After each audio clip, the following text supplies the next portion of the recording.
Senate. What? Why'd you? Huh? I don't know. Oh, well then never mind. Never mind. Are you moving to raise the call? I rescind my motion.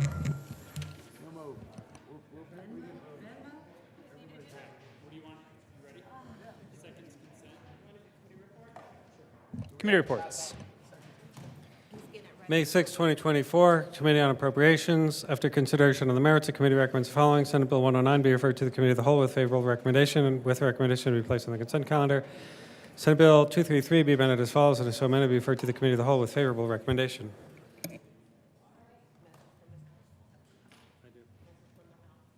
Message from the House. May 6, 2024, Mr. President, the House has voted not to concur in the Senate amendments to House Bill 1135 and requested a conference committee be appointed.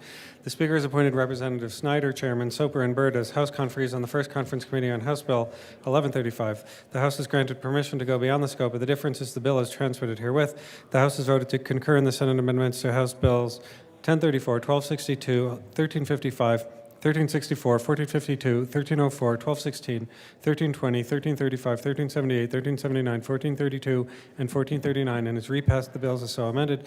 The Speaker has appointed Representative Froelich, Chairman Ortiz, and Soper as House conferees on the first conference committee on Senate Bill 65.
Members, while we wait for the specials calendar to be printed and distributed, we are going to move out of order to take up some consideration of House amendments.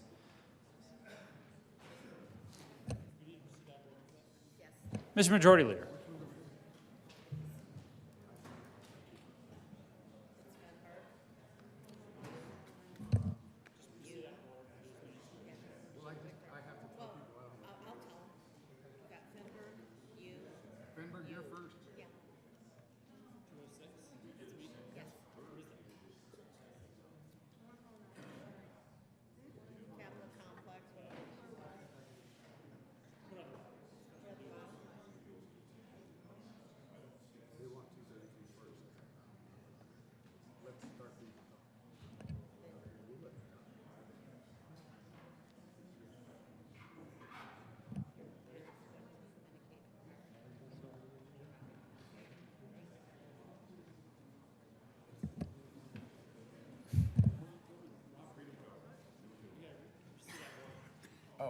for consideration to House amendments, consideration of House amendments to Senate bills. Mr. Majority Leader. Thank you, Mr. President. I move that we proceed out of order to take up consideration of House amendments to Senate bills. You have heard the motion. All those in favor say aye. Opposed, no. The ayes have it, and the Senate will proceed out of order. Consideration of House amendments to Senate bills. Will the clerk please read the title of Senate Bill 110?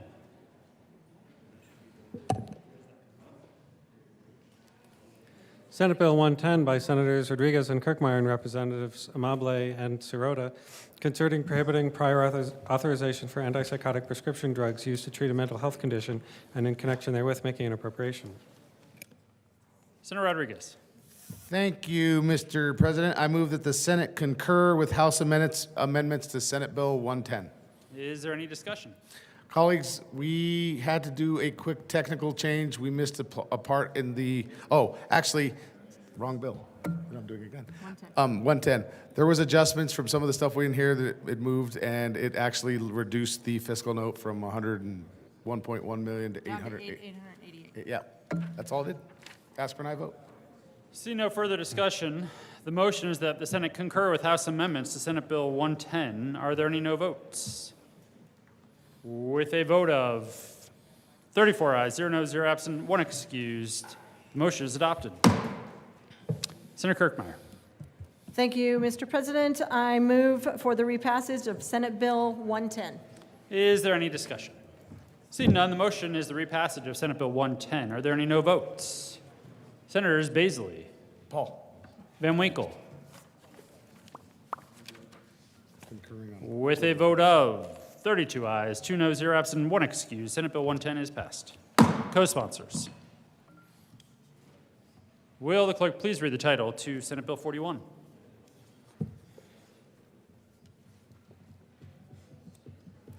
Senate Bill 41 by Senators Rodriguez and Lundin and Representatives Frizzell and Mabry, concerning adding data protections for minors' online activity. Majority Leader Rodriguez. Thank you, Mr. President. I move that the Senate concur with House amendments to Senate Bill 41. Is there any discussion? There was some feedback from the tech industry where we changed one word in the policy from a request for them. It wasn't substantial. It was just a word they would have preferred. It's still a strong bill, and we ask for an aye vote. They removed the word enacted. The motion is that the Senate concur with House amendments to Senate Bill 41. Are there any no votes? With a vote of 34 ayes, 0 noes, 0 absent, 1 excused, the motion is adopted. Mr. Minority Leader. Thank you, Mr. President. I move for the repassage of 041. Is there any discussion? Seeing none, the motion for the body is the adoption, or is the repassage of Senate Bill 41. Are there any no votes? With a vote of 34 ayes, 0 noes, 0 absent, 1 excused, Senate Bill 41 is repassed. Co-sponsors. 224. Great, We're concurring. You make the motion. great. It needs to quit putting these up so damn high. Smallwood. I know. Will the clerk please read the title to Senate Bill 224? This one. Look, Barb, if I'm taller than you, you're not that tall. You got high heels. Get there. We should both I do, stand on that. I do have high heels. Senate Bill 224 by Senators Bridges and Kirkmeyer and Representatives Byrd and Taggart, concerning mechanisms to manage technology life cycle costs. Senator Bridges. Thank you, Mr. President. I move the Senate concur with House changes to Senate Bill 224. Is there any discussion? Senator Bridges. Thank you, Mr. President. They just added some cash funds that this does not apply to. See no further discussion. The motion is that the Senate concur with House amendments to Senate Bill 224. Are there any no votes? With a vote of 34 ayes, 0 noes, 0 absent, 1 excused, the motion is adopted. Senator Kirkmeyer. Thank you, Mr. President. I move for the repassage of Senate Bill 224 and ask for an aye vote. Is there any discussion? Seeing none, the motion is the repassage of Senate Bill 224. Are there any no votes? With a vote of 34 ayes, 0 noes, 0 absent, 1 excused, Senate Bill 224 is repassed. Co-sponsors. Will the clerk please read the title of Senate Bill 209?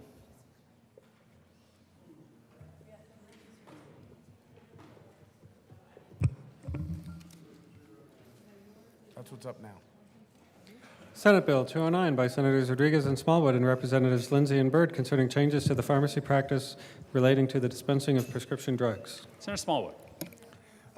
Thank you, Mr. President. I move that the Senate concur with House amendments to Senate Bill 209. Is there any discussion? Senator Rodriguez. Thank you, Mr. President. During the bill drafting and on the other chamber, they found erroneous place where they had not inserted the word cassette. So all it did was add that word to consist in the policy. So small minor change. See no further discussion. The motion is that the Senate concur with House amendments to Senate Bill 209. Are there any no votes? With a vote of 34 ayes, 0 noes, 0 absent, 1 excused, the motion is adopted. Senator Smallwood. Thank you, Mr. President. We move for the repassage of Senate Bill 209. Is there any discussion? Seeing none, the motion is the repassage of Senate Bill 209. Are there any no votes? Senators will. With a vote of 33 ayes, 1 no, 0 absent, 1 excused, Senate Bill 209 is repassed. Co-sponsors.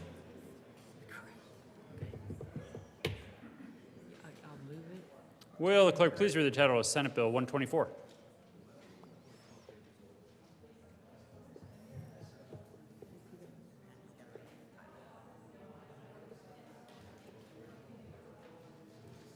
Senate Bill 124 by Senators Michelson, Janae, and Rich, and Representatives Hartsick and Duran concerning requiring healthcare coverage for biomarker testing. Senator Rich. Thank you, Mr. President. I move that the Senate concur with the House amendments to Senate Bill 124.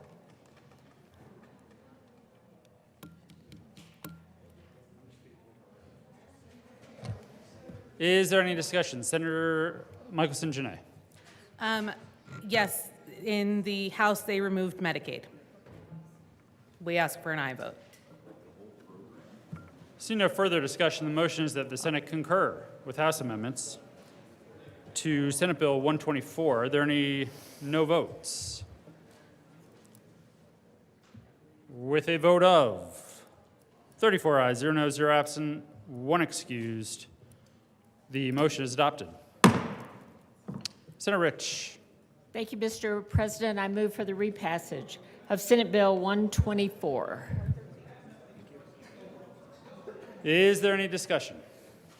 The motion is the repassage of Senate Bill 124. Are there any no votes? Senators Van Winkle, Baisley, Gardner, Minority Leader Lundin.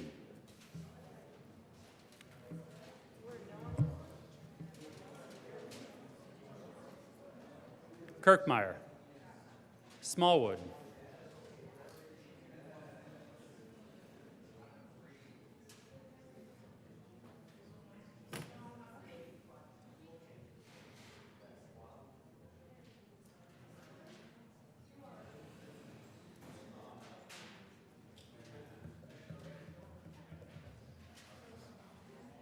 with a vote of 28 ayes, 6 noes, 0 absent, 1 excused, Senate Bill 124 is repassed. Co-sponsors.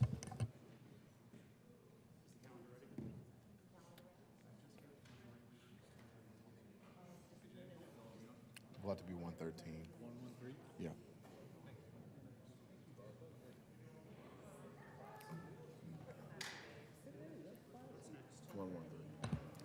Will the clerk please read the title of Senate Bill 113?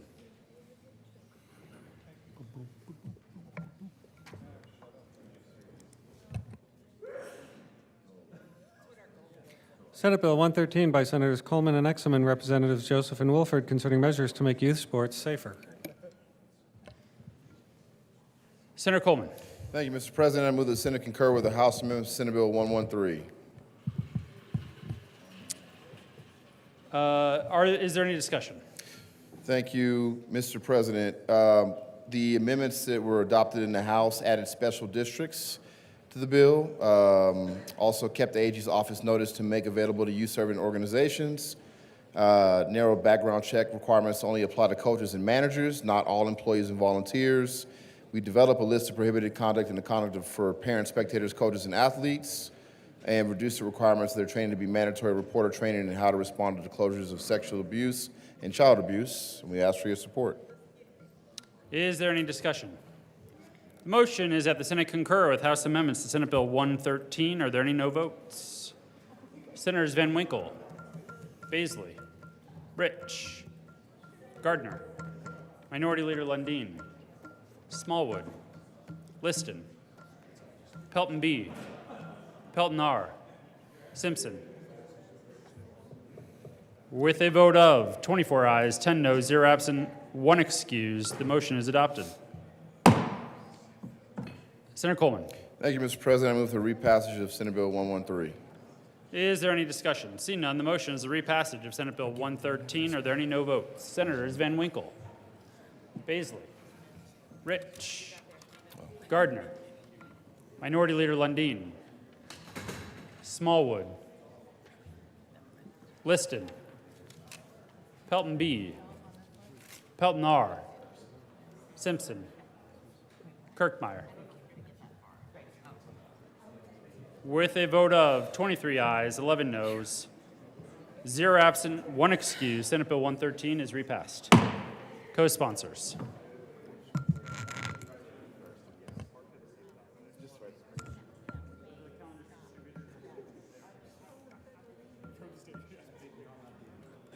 What's next? 150. Will the clerk please read the title to Senate Bill 150? Oh, okay.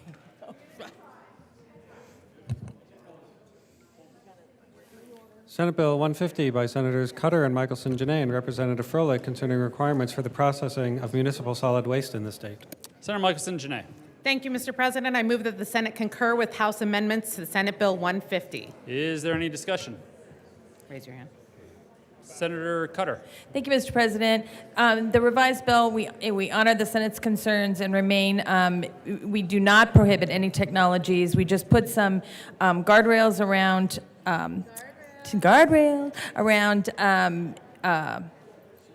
taxpayer expense. We are not making this new technology available for tax credits. And other than that, we worked with a lot of stakeholders to carve out some exceptions to that for some promising new industries, and this still allows research and development. So we ask for your support. See no further discussion. The motion is that the Senate concur with House amendments to Senate Bill 150. Are there any no votes? Senator Hinrichsen. Okay. With a vote of 33 ayes, 1 no, 0 absent, 1 excused, the motion is adopted. Senator Michelson Janay. Thank you, Mr. President. I move for the repassage of Senate Bill 150. Is there any discussion? Seeing none, the motion is the repassage of Senate Bill 150. Are there any no votes? Senators Van Winkle, Will, Baisley, Rich, Gardner, Minority Leader Lundin, Smallwood, Liston, Pelton B, Pelton R, Simpson, Janal,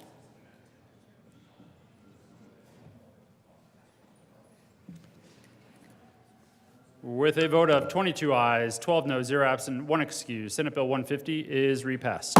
Co-sponsors.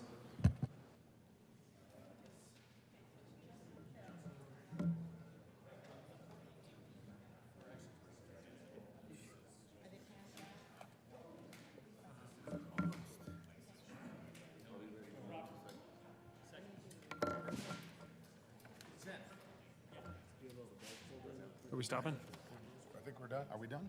I got 280. Okay.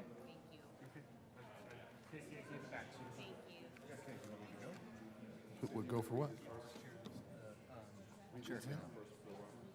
In response to a request from the House for a conference committee on House Bill 1135, the Senate conferees and Senators Roberts, Chair, Gonzalez, and Will on the first conference committee on House Bill 1135.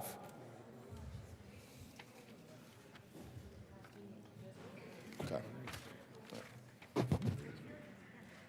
She was in the back. I don't know where she went.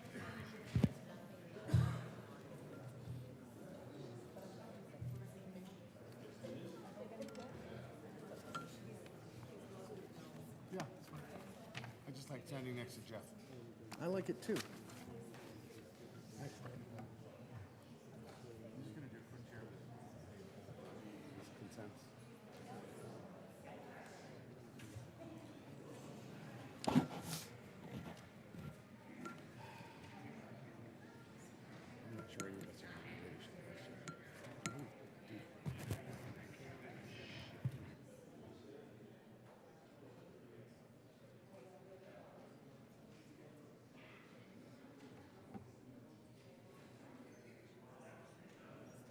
Okay.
Special order, second reading of the bill's consent calendar. Majority Leader Rodriguez. Thank you, Mr. Chair, Mr. President. I move to take up House Bill 1132, House Bill 1463, House Bill 1472, House Bill 1471, Senate Bill 109 on special order, second reading of bills, consent calendar at the hour of 9:10. The motion is to take up those bills on special orders consent calendar at the hour of 9:10. All in favor say aye. Aye. Opposed, no. The ayes have it. The motion is adopted. The Senate will take up those bills on special orders consent at the hour of 9:10.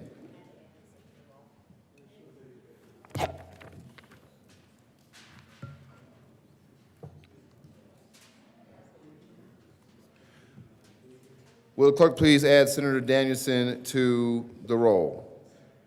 And I did not make a motion. The motion is to say, take up those bills at 9:10. All those in favor say aye. Aye. Opposed, no. The ayes have it. The motion is adopted. The Senate will take up those bills on special order consent calendar at the hour of 9:10. Special order second reading bills consent calendar, Senator Bridges. Thank you, Mr. President. I move the Senate resolve itself, the Committee of the Whole, for consideration of special orders, second reading bills, consent calendar. You've heard the motion. All those in favor say aye. Opposed, no. Motion is adopted. Senate resolves itself, Committee of the Whole, consideration of special order second reading bills, consent calendar, and Senator Bridges, take the chair. Got that.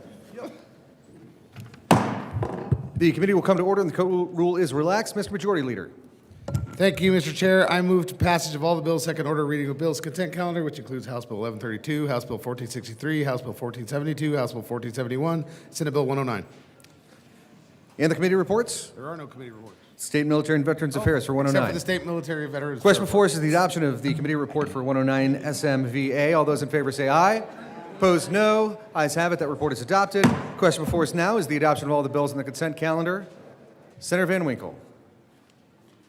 Thank you, Mr. Chair. And Mr. Chair, I'd like to speak just for a moment here on House Bill 1472. This is a bill that this has been a very contentious issue this entire legislative session. In fact, the Judiciary Committee had a meeting that lasted, I think it was like 10 hours or something, and there was wide disagreement on all sides. When session started, even before session started, there was a bit of a war going on when it comes to wrongful death, when it comes to the non-economic damages that a doctor or a hospital or a nurse could face. They had not been raised in some time, and the sponsors of this bill have been working all session long. I think they deserve a lot of credit, and the community out there deserves a lot of credit because it's been a very contentious effort, and people on all sides have finally been able to come together, and I think we have a good bill here in 1472 that is something, frankly, I thought I would never be voting for, but just seeing the amount of work and the amount of stakeholder meeting and the amount of compromise that both sides were able to give, who are both walking away from this very upset and very angry. Or not, sorry, my mistake. Everyone's walking away just a little bit upset, and everyone's walking away a little bit happy. And I think it's a great compromise. My great thanks to the good senator from Thornton and the good senator from Colorado Springs for their hard work on 1472, which comes to us a bit at the last minute here. But again, it's been 118 days of tough negotiations, and just want to give them my thanks for bringing us a bill that I think we can all support. Thank you, Mr. Chair. Thank you. Just cover our bases. Would clerk please read the title of all the bills in the special order second reading of bills consent calendar? House Bill 1132 by Representatives Jordan Allen Bradfield and Senator Buckner concerning comprehensive support for organ donation by living organ donors. House Bill 1463 by Representatives Degree, Kennedy, and Hartsick and Senators Hansen and Kirkmeyer concerning restrictions on the authority of a special district to set fees on developments. House Bill 1472 by Representatives Brown and Pugliese and Senators Mulligan and Gardner concerning matters related to certain tort actions and in connection with increasing the cap on non-economic damages, allowing siblings to bring a wrongful death action in certain circumstances, increasing a wrongful death damages cap, increasing the medical malpractice wrongful death damages cap, and increasing the medical malpractice non-economic damages cap. House Bill 1471 by Representatives Young and Bradfield and Senator Michelson Janae concerning the conditions when electroconvulsive treatment may be performed on a minor. Senate Bill 109 by Senators Henriksen and Pelton B and Representatives Hartsick and Ortiz concerning the continuation of the Colorado Veteran Service to Career Program. Now that they have been read and moved and the committee report adopted and even a little discussion, the question before us now is the adoption of all of the bills on the special order second reading of bills consent calendar. All those in favor say aye. Opposed, no. Ayes have it, and those bills are adopted. Mr. Majority Leader. Thank you, Mr. Chair. I move the committee rise and report. The motion is for the committee to rise and report. All those in favor say aye. Opposed, no. Ayes have it, we will rise and report.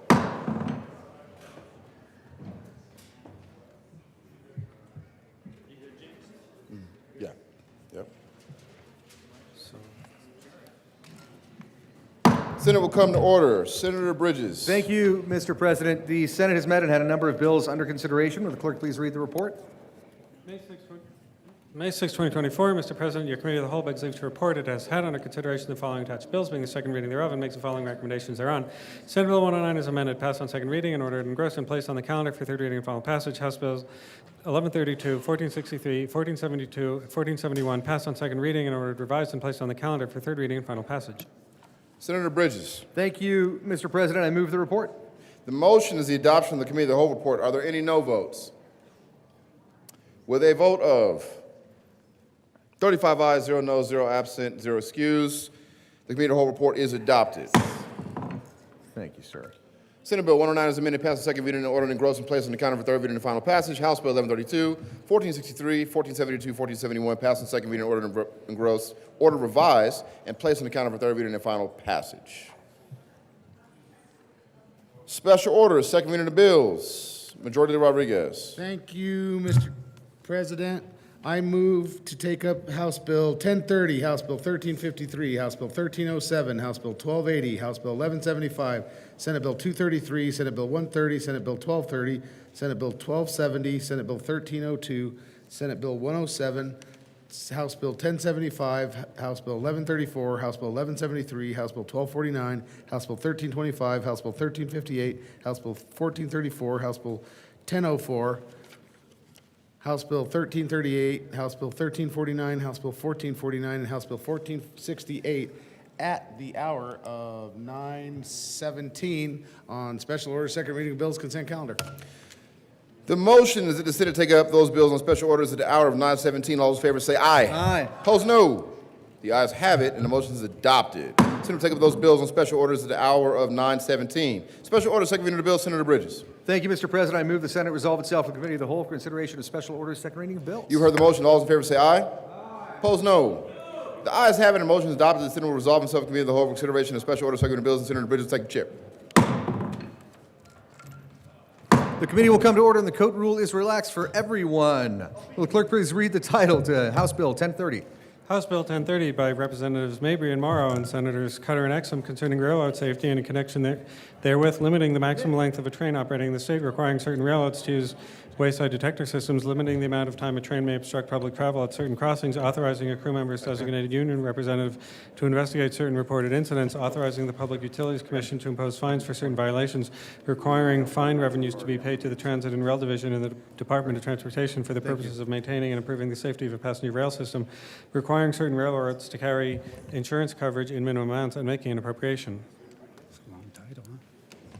Senator Exum. Thank you, Mr. Chair. We move House Bill 1030 and the Transportation and Energy Committee report and the Appropriations Committee report. To the T&E report, is there any discussion? Seeing none, the question before us. Yes, Senator Exum. Thank you, Mr. Chair. In the Transportation and Energy report, we adopted a couple amendments after a number of productive conversations with the Governor's Office, PUC, CDOT, rail industry, and those that are opposed, and the railroad unions. These conversations led to a number of compromises. The removal of the maximum. Okay. Ask for an aye vote. All right, seeing no further discussion, the question before us is the adoption of the T&E report. All those in favor say aye. Opposed, no. Ayes have it, and that report is adopted. Seeing no discussion of the Appropriations Committee report, the question before us is the adoption of that report. All those in favor say aye. Opposed, no. Ayes have it, that report is adopted. Is there any discussion of House Bill 1030? Seeing no amendments. Yep. There is an amendment at the desk. Will the clerk please read L35? L35, amend the Transportation and Energy Committee report dated April 26, 2024, page 1, strike line 8 and Senator Cutter. Thank you. I move Amendment L35. To the amendment. So this is primarily a technical cleanup amendment, and we ask for your support. Is there any further discussion of L35? Yes, Senator Van Winkle. Thank you, Mr. Chair. I just haven't been able to get my hands on L35 yet. Right there. Senator Van Winkle. Thank you, Mr. Chair. Holy smokes, this is 7 pages long. Could we have just a moment here to look this through? It looks like dramatically more than a technical cleanup. Maybe the bill sponsors could just help me understand the amendment. Senator Cutter. Thank you, and thank you for the question to the good senator. We removed some definitions. I'm looking for the key points because a lot of it is technical cleanup. We made an allowance for short lines, Class 2 and 3 rails, to be able to enter into an agreement with a Class 1 railroad. We removed the wayside detector portion and are requiring railroads instead to report to the state how many detectors they have. We removed the ability for a union representative to access the incident site. And we make the block crossing language permissive, and we ensure that workers will have the ability to report incidents and concerns to the Office of Rail Safety while being protected from retaliation. So as you can see, we really made a lot of concessions for the rail industry. We worked really hard to get to a better place with them, and hopefully you can support that amendment. Senator Pelton. Thank you, Mr. Chair. I just have a question for the sponsors. And if you want to just stay up here, you can. My question for the sponsors are, there was a portion in the bill where it allowed workers or workers to trespass on land privately or not private land. Okay, thank you. Senator Cutter. Thank you, Mr. Chair, and thank you for the question. I will find it and be able to point it to you. It might be in one of the other amendments, but that is removed from the bill. Okay. Seeing no further discussion, the question before us is the adoption of L35. All those in favor say aye. Aye. Opposed, no. Ayes have it. L35 is adopted. To the bill, is there any discussion? There's an amendment at the desk. Will the clerk please read L36? L36, amend the Cutter Floor Amendment. L35, page 1, line 29, after others, add Senator and. Exum, Thank you, Mr. Chair. I move Amendment L36. to the amendment. Thank you. Amendment L36, we removed the language from the wayside detector report as requested by the railroads. We removed the requirement to report how many defects are caught, and we removed the catch-all from this section. And we ask for an aye vote on L36. Is there any further discussion?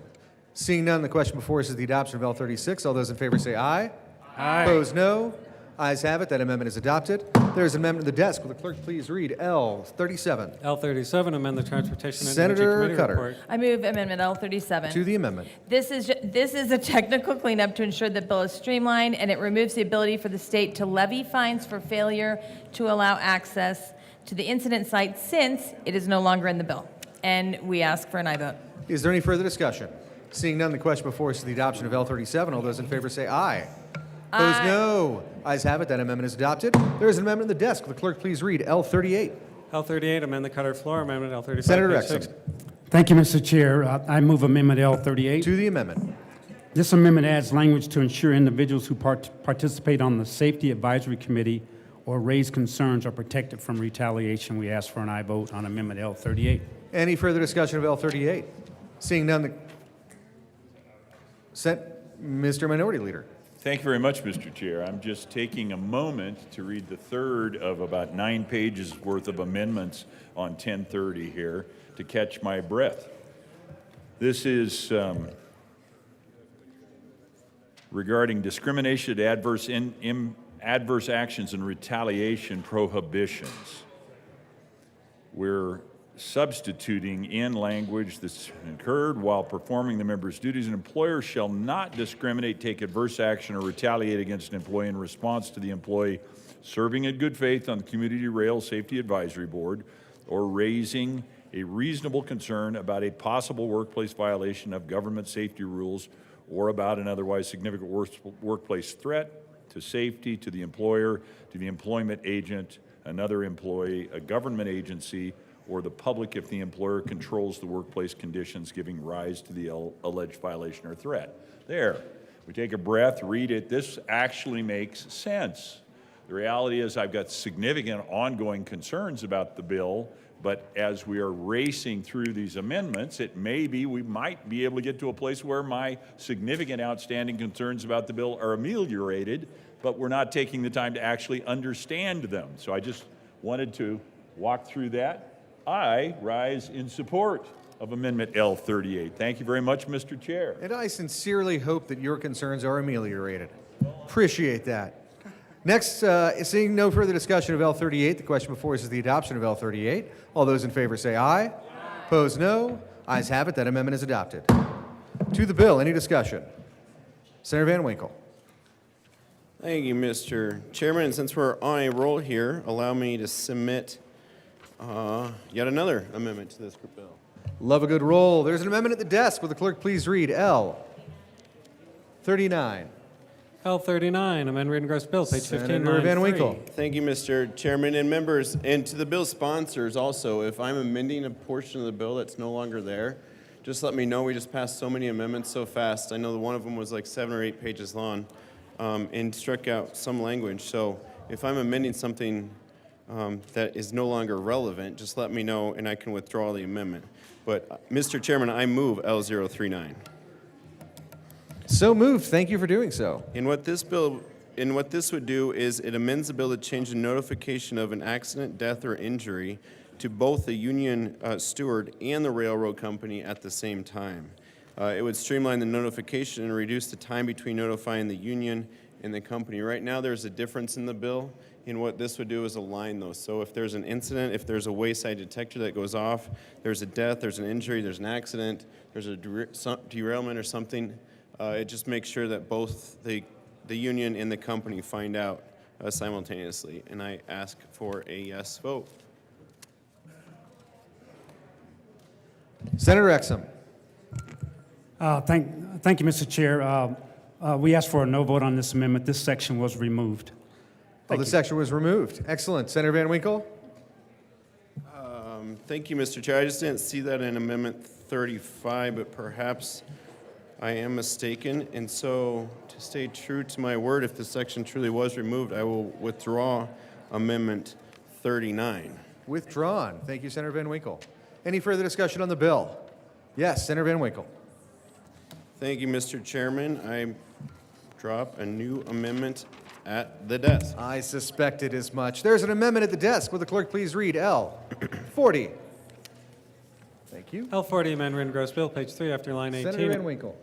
Thank you, Mr. Chairman. In line 3 of the re-engrossed bill deals simply with the, I'm finding my re-engrossed bill right now. It And would you deals move with it, please? the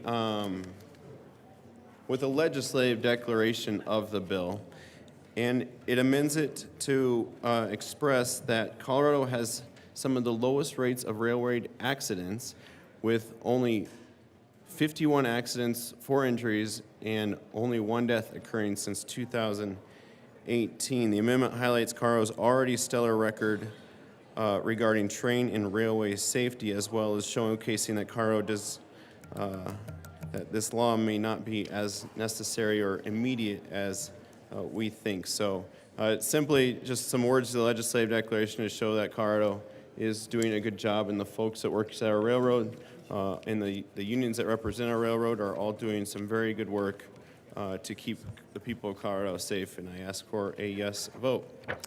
Thank you for the compliment. Senator Cutter, We ask for a no vote. is there any further discussion? Seeing none, the question before us is the adoption of L 40. All those in favor say aye. Opposed, no. Noes have it. That amendment is lost. To the bill. Senator Van Winkle. I'm sorry? Oh. Thank you, Mr. Chairman. And I do have an amendment here that, and I need to check it with one of, again, we passed several amendments very quickly here. And I don't know if page 4 was one of them. I do know page 4 was amended in one of these, but I don't think it was actually deleted. And so I do have an amendment here dealing with page 4 of the bill. There is an amendment at the desk. Will the clerk please read L 41? L41, amend re-engrossed bill, page 4, line 8, after derailments, insert and, page 4, strike lines 9 through 16, Senator- read letter succeeding paragraph accordingly. Senator Van Winkle. Thank you, Mr. Chairman. I do appreciate it. And what this does is Would it you please move the strikes- amendment? I move L041. To the amendment. Thank you, Mr. Chairman. What this does is it strikes page 4, lines 9 through 16. And what that page is it's a paragraph that states that the frequency of train accidents involving hazardous materials has increased in the last 20 years, beginning in 1990. Railroads started lobbying for less regulations of the transportation of hazardous materials, and a reduction in regulation resulted in the greatest number of derailments. When railroads implemented precision scheduling to increase profits beginning in 2010, the number of derailments involving hazardous materials increased dramatically. I think that really calls into questions the motives of our Colorado railroads when it says, you know, it brings in lobbyists as some sort of, you know, we all deal with lobbyists here as a bad actor. They started lobbying for less regulation in order to make more money. I just don't think that is true or valid, and I don't think there's evidence to support it either. So I would ask for a yes vote just to simply delete this one sentence. It actually doesn't change the bill at all. It's all in the legislative declaration. It's just a portion of the legislative declaration that I do believe makes both the union representatives and the companies and lobbyists and everyone in the state of Colorado just look much darker than is the reality of the hardworking men and women who work for the railroads and who try to do everything possible to keep the people of Colorado safe while these rail cars are in action. So I ask for a yes vote. Is there any further discussion? Seeing none, the question before us is the adoption of L41. All those in favor say aye. Opposed, no. Noes have it. That amendment is lost.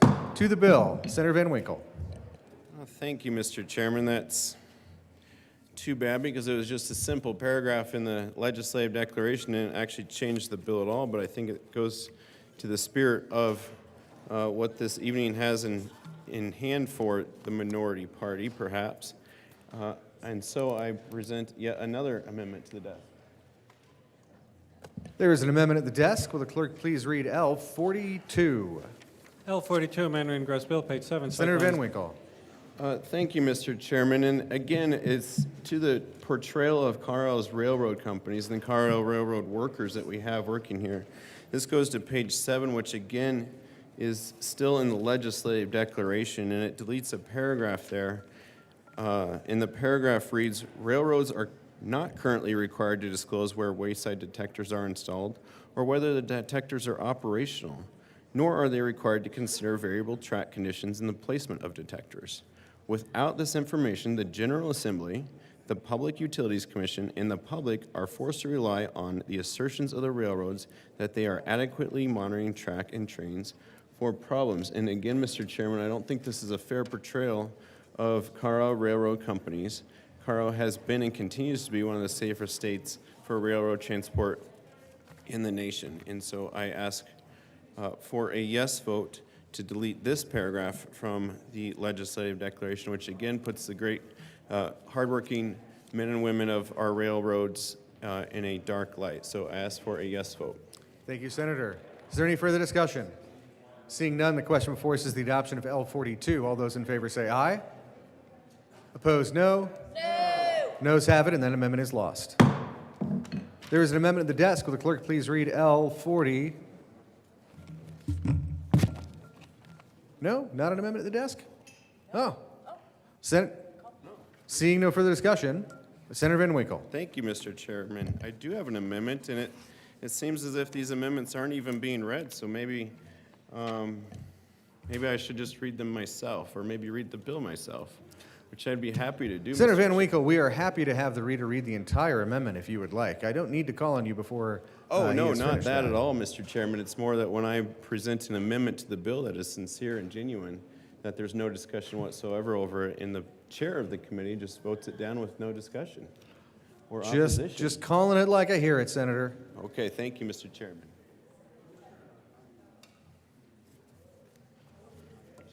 There is an amendment at the desk. Will the clerk please read L43? L43, amendment in gross bill, page 15, strike lines 1 through 3, and substitute investigation permission to enter. 1, a crew member of a train operated by a railroad in the state or an inspector may report any of the following to the crew member's designated union representative only after notifying the railroad. Senator Van Winkle. Thank you, Mr. Chairman. It's not the reading of the amendment, it's the insincerity that the bill sponsors seem to be taking the amendments. Well, this amendment, and Mr. Chairman, I move L043. Thank you for moving it. So move to the amendment. Thank you, Mr. Chairman. This would strike page 4, line 27 through page 15, line 1. It's just at the end of that page there. And it replaces it with a crew member of a train operated by a railroad or inspector in the state may report to the crew members designated union representatives only after the notification has been sent to the railroad company. So what this amendment will make sure is that lapses in safety or a violation of a regulation is quickly reported to the company to fix, replace, and address the violation in a very timely manner. Right now, there is priority given to the notification given to the union, and instead of the company itself. Again, this goes back to a previous amendment, which I don't believe was taken all too sincerely or seriously, that would just allow notification to both the union representatives and the company at the same time. So I ask for a yes vote. Any further discussion? Senator Cutter. Thank you, Mr. Chair, and thank you for that.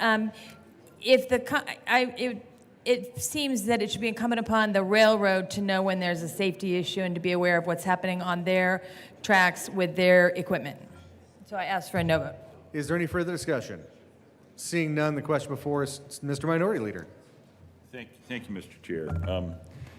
I rise in one remaining challenge I've got, and this is not my area of policy expertise, but one of the challenges I have is the way we continue to create new offices, agencies, departments of state government, and this does exactly that. At the end of the day, this bill Mr. Minority Leader, is this to the amendment? Oh, I'm sorry. I thought we were to the bill. No, we're to the amendment. Is there any further discussion of L43? We've had back and forth. Seeing no discussion of L43, the question before us is the adoption of L43. All those in favor say aye. Aye. Opposed, no. Noes have it, and that amendment is lost to the bill. Mr. Minority Leader. Thank you very much for correcting me and redirecting me, Mr. Chair. The pleasure is mine. I was railing, different use of the word, against the creation of an Office of Rail Safety. That is one of the remaining challenges I have with the bill. You know, we got a 7-page amendment from the sponsors, followed by 2 or 3 amendments following, so they're clearly trying to cut this bill down. But one of the things that remains, can somebody give me a copy of 35, please, Amendment 35? One of the things that remains, even as revised through all these amendments we just got in these last several minutes here, is this creation of the Office of Rail Safety. I'm not dead certain we need to create an Office of Rail Safety. The analysis I've read is indicating that the marketplace is normalizing, that the marketplace is more motivated to get to safety than policymakers could ever get. Because the people who actually run trains up and down the rails lose money when things go wrong. And so they've created every sort of sensor, every sort of capacity. And you've all experienced this. In my new truck, I've got a 2020 truck. If I start to try to back up and somebody is within whatever the correct distance is, my truck won't go back. It stops me. Well, I hate to admit it, but my truck is smarter than I am. The sensor protects me from making a human error. And so those are the sorts of things that are happening mile after mile after mile after mile of the thousands of miles of freight line track in the country that we rely on. We are desperately in need of them to function well, but you know who needs them to function more than we do? The consumers. It's the people whose business it is to run the vehicles up and down, the trains up and down these rails. And so they are constantly on the cutting edge of finding the best possible way to be as safe as they can possibly be, because it's in their economic interest. It's in their shareholders' interests. It's in the interests of society at the end of the day. And an Office of Rail Safety, in my opinion, just causes that productive enterprise to go have to hire more people to manage with the fact that they've now got to interact with more regulations and more bureaucrats. Now these bureaucrats are showing up with a new name badge. They're from the Office of Rail Safety.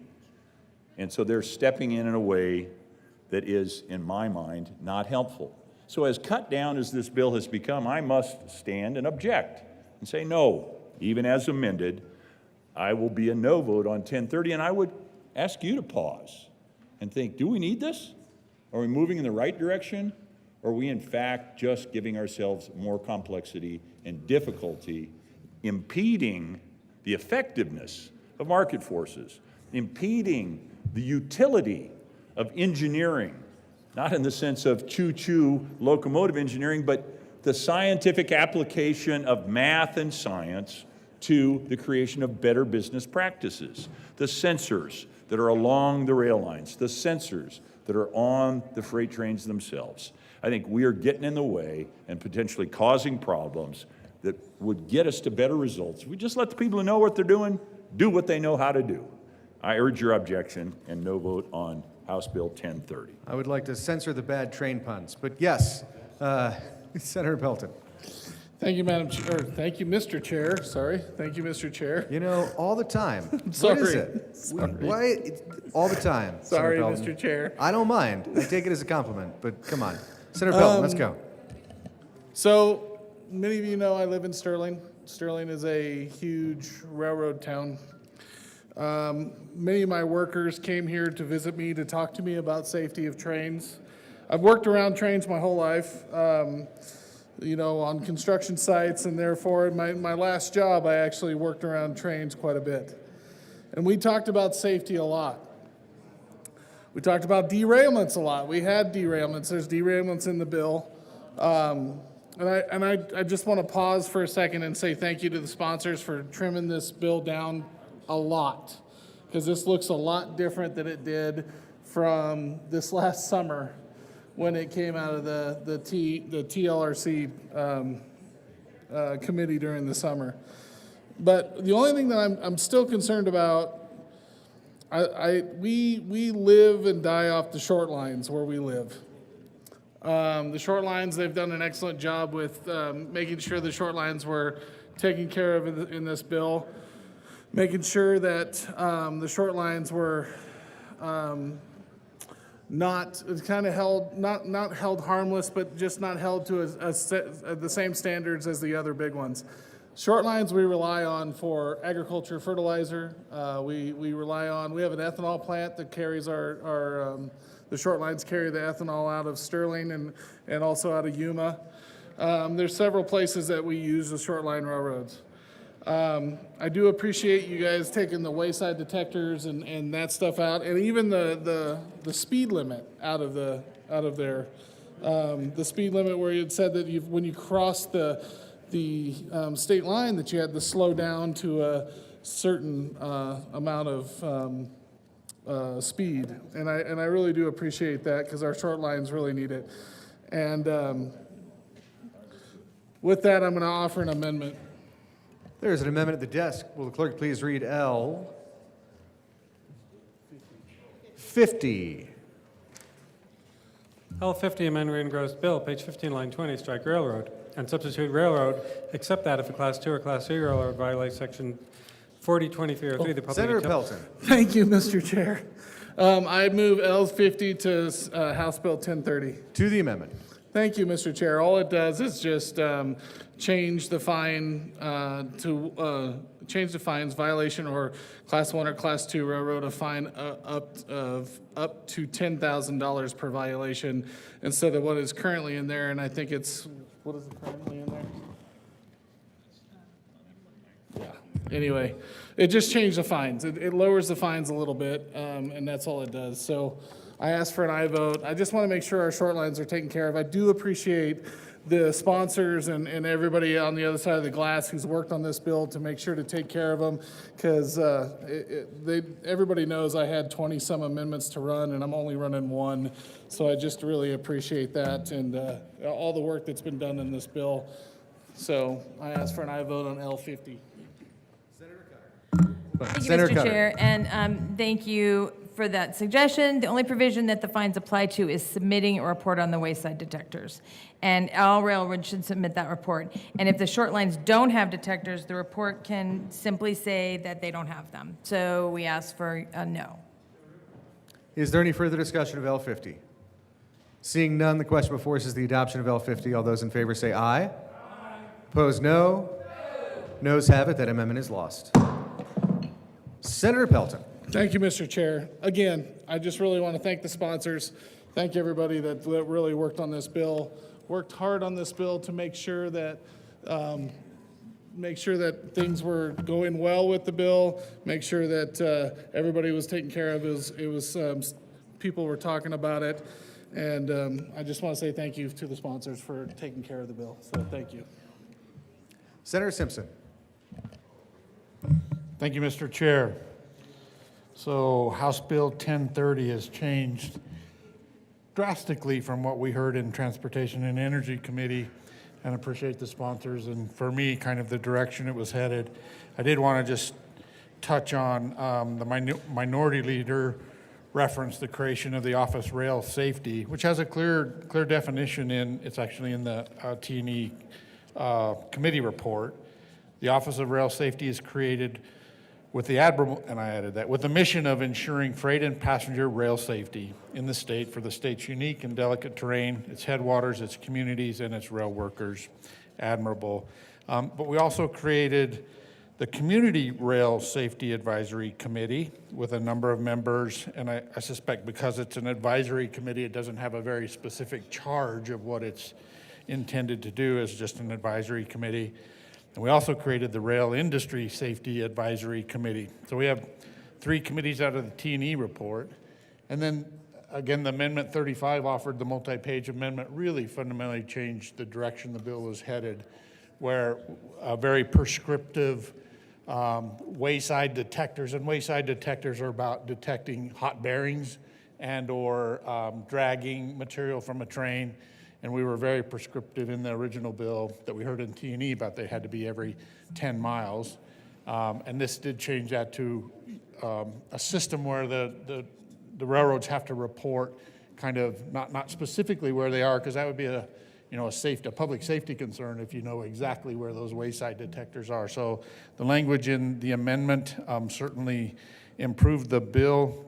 I'll have to consider my final vote if I'm a yes or no, but it's a fundamentally different bill than what we heard in T&E, I don't know, 2 weeks ago probably. So thank you, Mr. Chair. The motion is the adoption of House Bill 1030. All those in favor say aye. Aye. All those opposed, no. The ayes have it. 1030 is adopted. Mr. Hubler, will you please read the title to House Bill 1353? House Bill 1353 by Representatives Sirota and Basenecker and Senators Bridges and Michelson-Janay concerning requirements to engage in the business of dealing in firearms and in connection therewith establishing a state firearms dealer permit and making an appropriation. Senator Bridges. Thank you, Mr. Chair. I move House Bill 1353. I expect there'll be some discussion, so we'll just go ahead with that. Senator Liston. Well, thank you, Mr. Chair, and I guess I'll just start off. Well, members, what 1353 is about is, you have your various firearms dealers. Most of them are kind of little mom and pop shops. I think about the one of the firearms dealers in my district.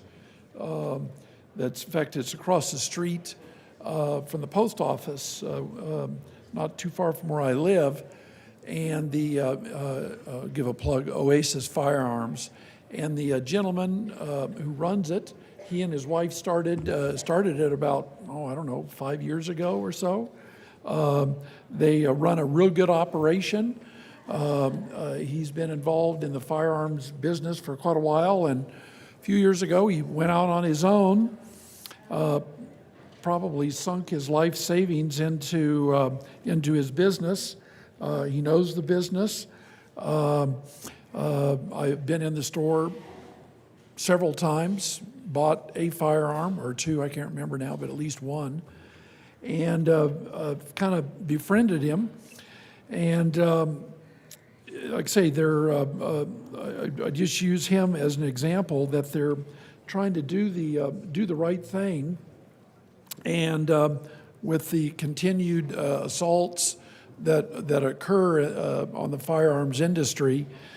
For these people, I know that when I bought my firearm, he did everything by the book.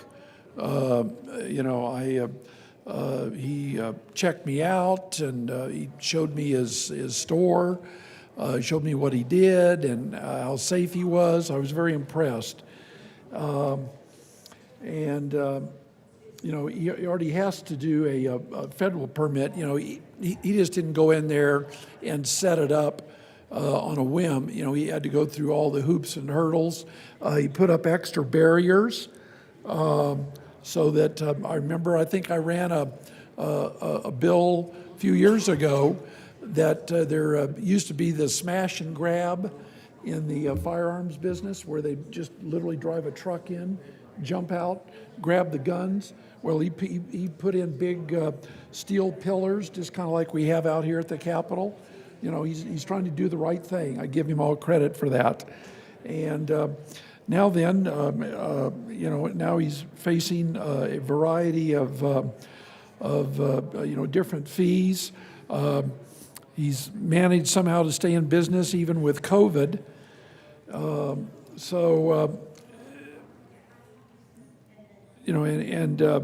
don't know how many employees he has. I'm going to guess, it's a pretty small operation, but I'm going to say he probably has half a dozen at least, something like that.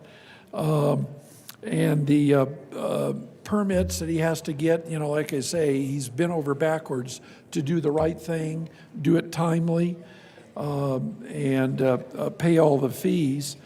So with that, I have an amendment. There is an amendment at the desk. Mr. Hubler, will you please read L29? L29, amendment regards bill, page 5, line 23, after the period, add the adjusted fee amount does not apply to Senator permit Lister. Thank you, Mr. Chair. Mr. Chair, I move Amendment L029 to House Bill 1353. Discussion on L29. Very good. Members, what L029 does, it's an incentive for the firearms dealers that for all of their training that they go through for their employees, that they want to remain compliant. What it does is that they don't want to have to pay higher fees when this gentleman first set up his business 5-6 years ago. He had to pay, I don't know, a couple $100, I don't know, $500, whatever it was. And so what this amendment does, Amendment L029, is that the price that he will pay to renew his permit will be the same price as what he paid 3 or 5 years ago.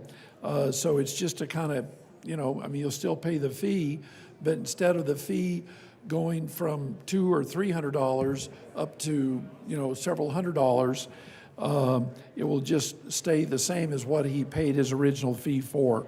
So something reasonable, and I would ask for an aye vote on Amendment L029. Senator Bridges. Thank you, Mr. Chair. I would ask for a no vote on the amendment, and the reason is that the fee is set initially at $400, and it cannot go up by more than $25 each year. Only once per year can the fee be changed. And again, this is a fee, not a tax. So the only thing this fee can be used for is being transferred into the firearm dealer permit cash fund and used for the associated work done by that fee, right? This is the examinations, the examinations for permit. These are the going into the store and making sure that they are continuing to follow state laws. The nexus between the fee and the actions is very close. Moreover, whenever that fee is raised later in the bill, there is a requirement that the department explain exactly why that permit fee was increased. In fact, this was an amendment that was made in the House.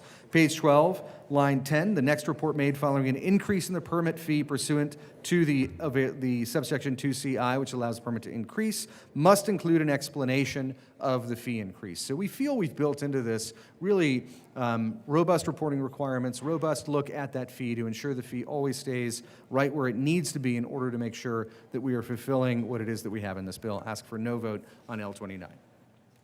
Senator Liston. Well, thank you.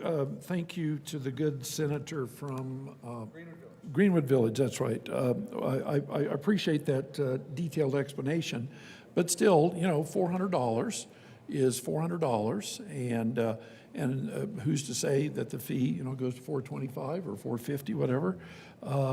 There again, this is as long as the business has run a good operation, which I'm just using this example of the person in my district. I don't even know if he lives in my district, but his store is in my district, and he runs a good operation. He's safe, very safe, and so forth. So, just trying to, keep the cost down. And so with that, I would ask for a yes vote on Amendment L029. The motion is an L29? Yep. Senator Van Winkle. Thank you, Mr. Chairman. And I do thank the good senator from Colorado Springs for bringing this amendment forward. It's actually a rather small change, and it's one of those things that if the bill was being discussed, back in March or April or February or January, it's something that I think, if it was in a committee, it probably could be accepted and could be just discussed briefly, followed by an acceptance, because really it doesn't do a whole lot. It simply incentivizes firearm dealers to remain compliant so they don't pay a higher fee in the future. So essentially, if you're a gun store owner that's been in business for, once this starts, it'll be $400. If you're one of those original gun store owners, you're going to want to keep up to date with your permit and not let it expire, simply because the price, assumably, will be going up over time. So it essentially is a thank you, I guess, a very small thank you, but a somewhat small, minor thank you from the state of Colorado to those original gun store owners who who will become compliant immediately upon the passage of this bill. So I thank the good senator from Colorado Springs for offering the amendment. It's thoughtful. It's just I think a very small gesture to those initial gun store owners who become immediately compliant upon the passage of this bill. So thank you. Senator Bridges. Thank you, Mr. Chair. Just real quick, the license is every 3 years, so we're talking $133 a year. If a store owner can't afford $133 a year, I think they have much bigger problems than this fee. That being said, we can keep a close eye on this, and if the department is indeed getting that $25 increase every year, we can come back and take another look at that fee. Senator Will. Thank you, Mr. Chair. I come in strong support of L029. I think it is about compliant. You know, if the dealers are compliant, why we keep adding fees to them? It seems to me like it's just another layer of bureaucracy to extort money from these law-abiding firearms dealers. So I think this is a good amendment. Let's don't make it punitive. If they remain compliant, keep the fee the same. Seems pretty simple. The motion is the adoption of L29. All those in favor say aye. Aye. All those opposed, no. The noes have it. L29 is lost. To the bill. Senator Liston. Thank you. Thank you, Mr. Chair. Well, we had a good, interesting discussion there. As I was telling my colleagues that, they're again just using the example of my proprietor in my district, Oasis Firearms is the name of the business. All of these stores, firearms dealers, they are trying to do the right thing, and they want to make sure that all of their employees are properly trained. They just don't. Somebody just doesn't walk in and say, "Geez, I want a job," and the guy goes, "Yeah, you're hired." When you're dealing with firearms, you want to make sure that you have people that are trained and that know what they're doing, and they're doing it right, they're doing it correctly, they're doing it legally, which, to my knowledge, the various firearms dealers that I've been associated with, is they bend over backwards because so many of them have sunk their life savings into this business. It's the last thing they want to do is to hire somebody that's going to do something illegal or wrong or sell firearms to the wrong type of people. So there are costs involved in making sure that your employees are trained, and there's fees and so forth. So with that, I have an amendment.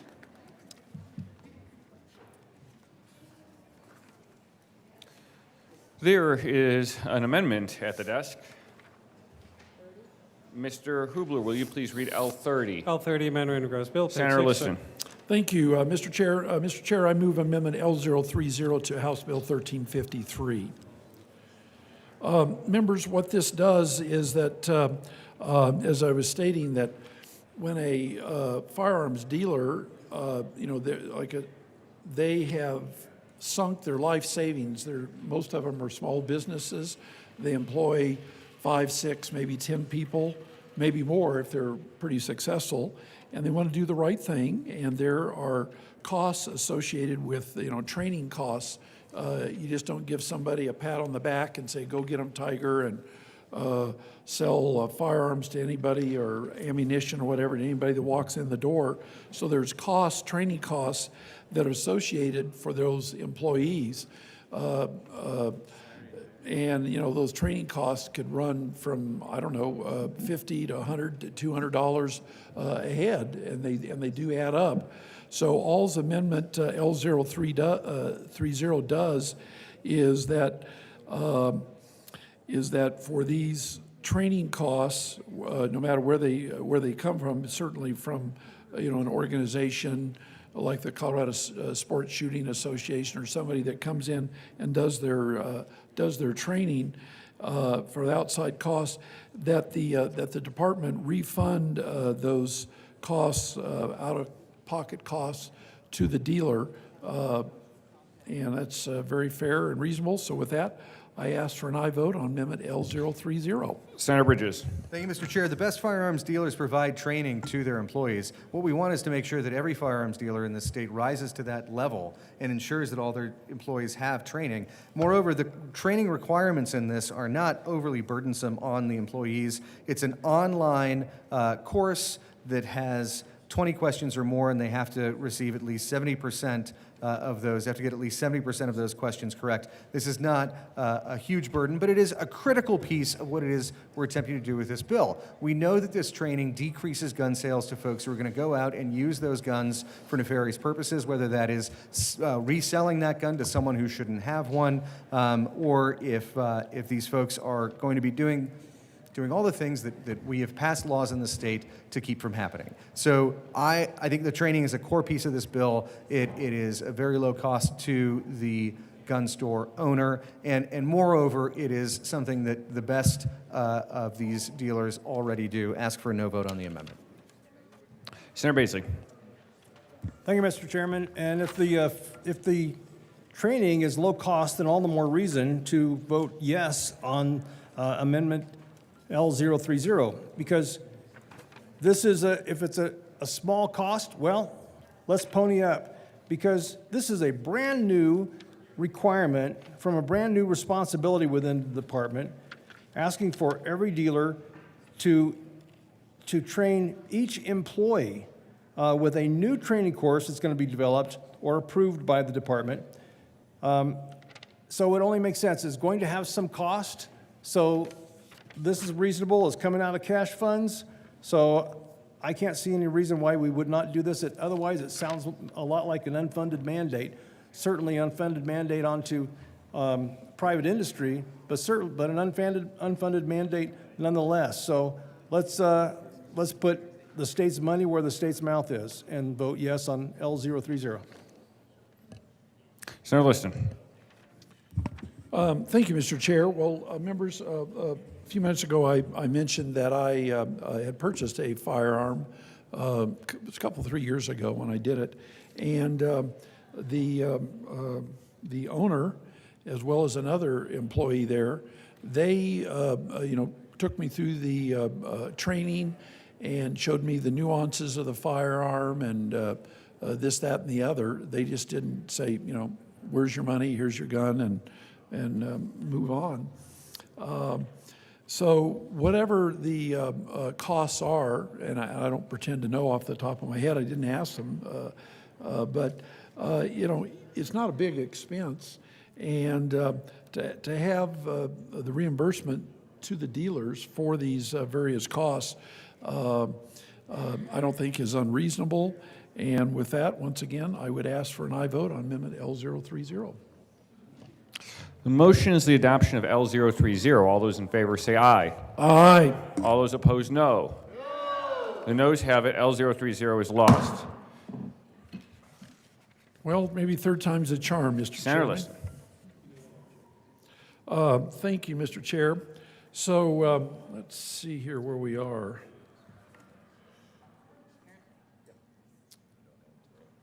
Yes.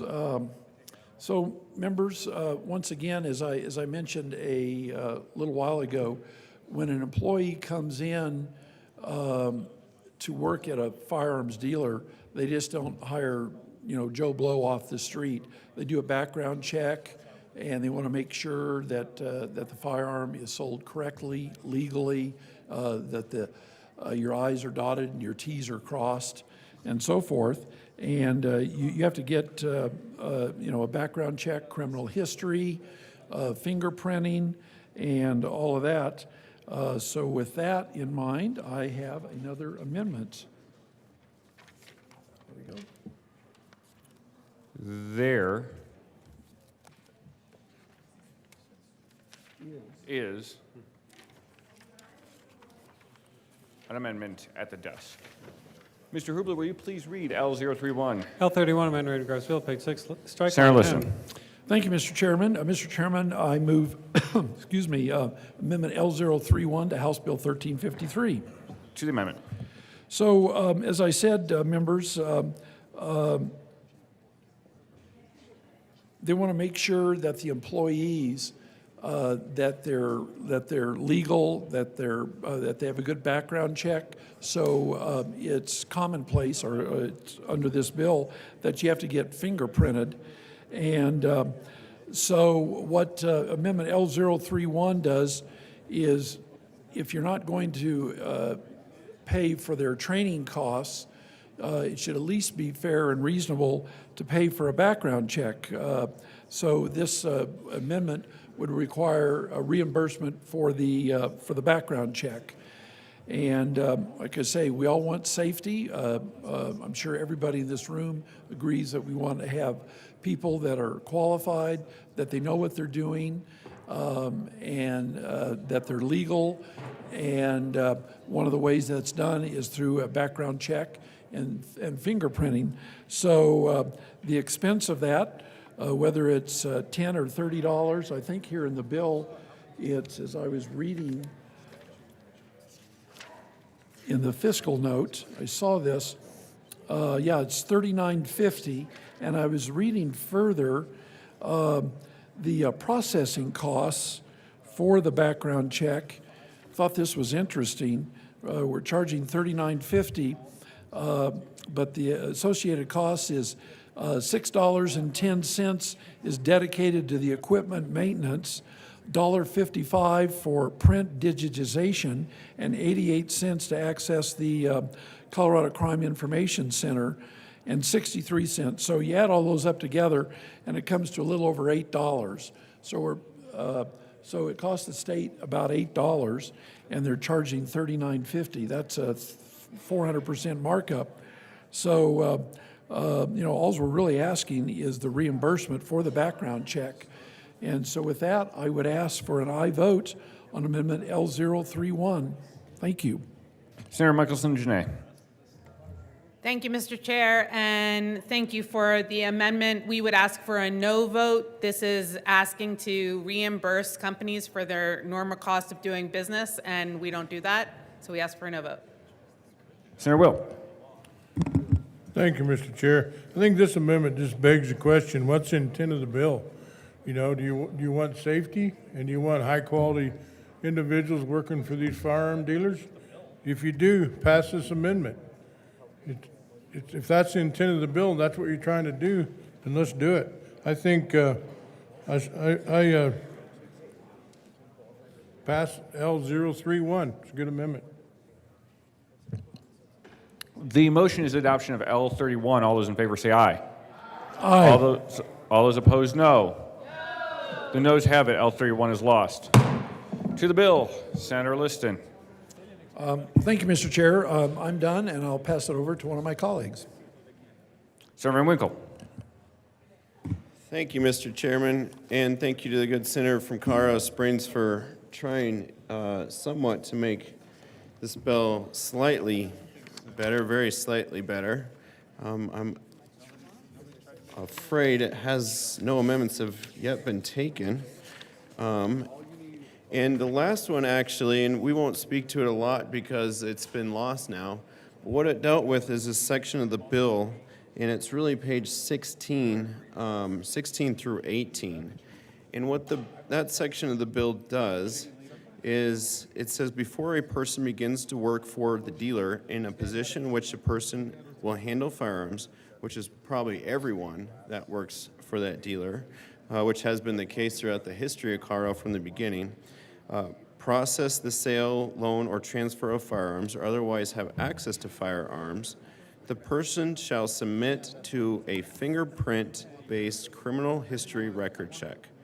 The person shall pay the costs associated with the fingerprint-based criminal history check, and that's what the amendment dealt with, because in most cases it's a company that pays for it, or if it's part of your fee for application, it could be reimbursed, which is what the amendment tried to do, which has failed. But it continues on that the person shall have the person's fingerprints taken by a local law enforcement agency or any third party approved by the Colorado Bureau of Investigation, so they have to get approval from the CBI for the purposes of obtaining fingerprint-based criminal history checks. The person shall authorize the entity taking the person's fingerprint to submit, and the entity shall submit the complete, continue on 17, set of the person's fingerprints to the Colorado Bureau of Investigation for the purpose of conducting a fingerprint-based criminal history check. If an appointed third party takes a person's fingerprints, the fingerprints may be electronically captured using the Colorado Bureau of Investigation's approved live scan equipment. Third-party vendors shall not keep the person's information for more than 30 days, and that actually is something I do appreciate. However, it's already been run through the systems and by things at that point. It continues that the Colorado Bureau of Investigation shall use the person's fingerprints to conduct a criminal history check using the Bureau's records. Now, keep in mind, members, that this is a person that's just trying to get a job selling firearms, as has been the case throughout the history of Colorado from the very beginning of Colorado. It continues, this is an awful lot for someone to do. This is when we started in the marijuana industry, we wanted everyone in the marijuana industry that was even a passive investor to submit fingerprints, and it was extremely burdensome beyond the point of no repair. So when in the marijuana industry, actually the state of Colorado took a step back away from fingerprint background checks because we were unfairly targeting, well, we were especially unfairly targeting minorities. But those fingerprint background checks are just incredibly burdensome. It continues with this line, the Colorado Bureau of Investigation shall also forward the fingerprints to the Federal Bureau of Investigation for the purpose of conducting a fingerprint-based criminal record check.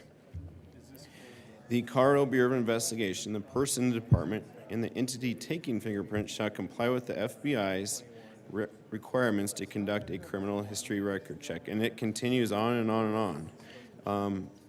And this fingerprint-based background check, there's different ways of doing background checks.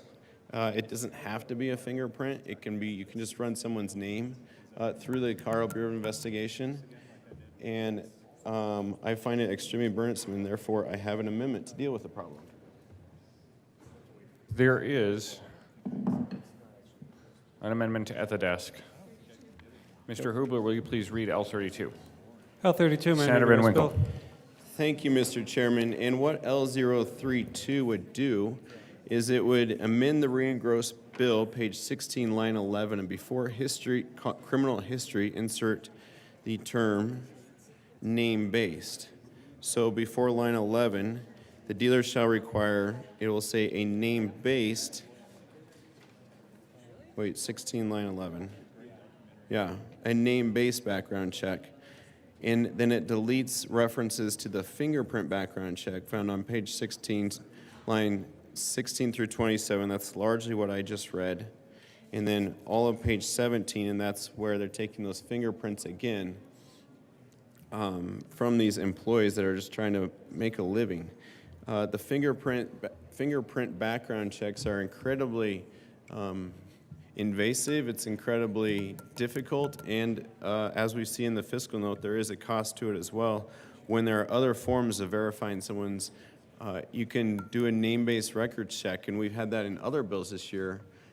In fact, we've had that in several other bills this year where it was encouraged to do a name-based background check, and in none of those bills was there ever a fingerprint background check. So we're asking for a very high level of background checks here that I find incredibly burdensome and unnecessary, and so I'll ask for a yes vote.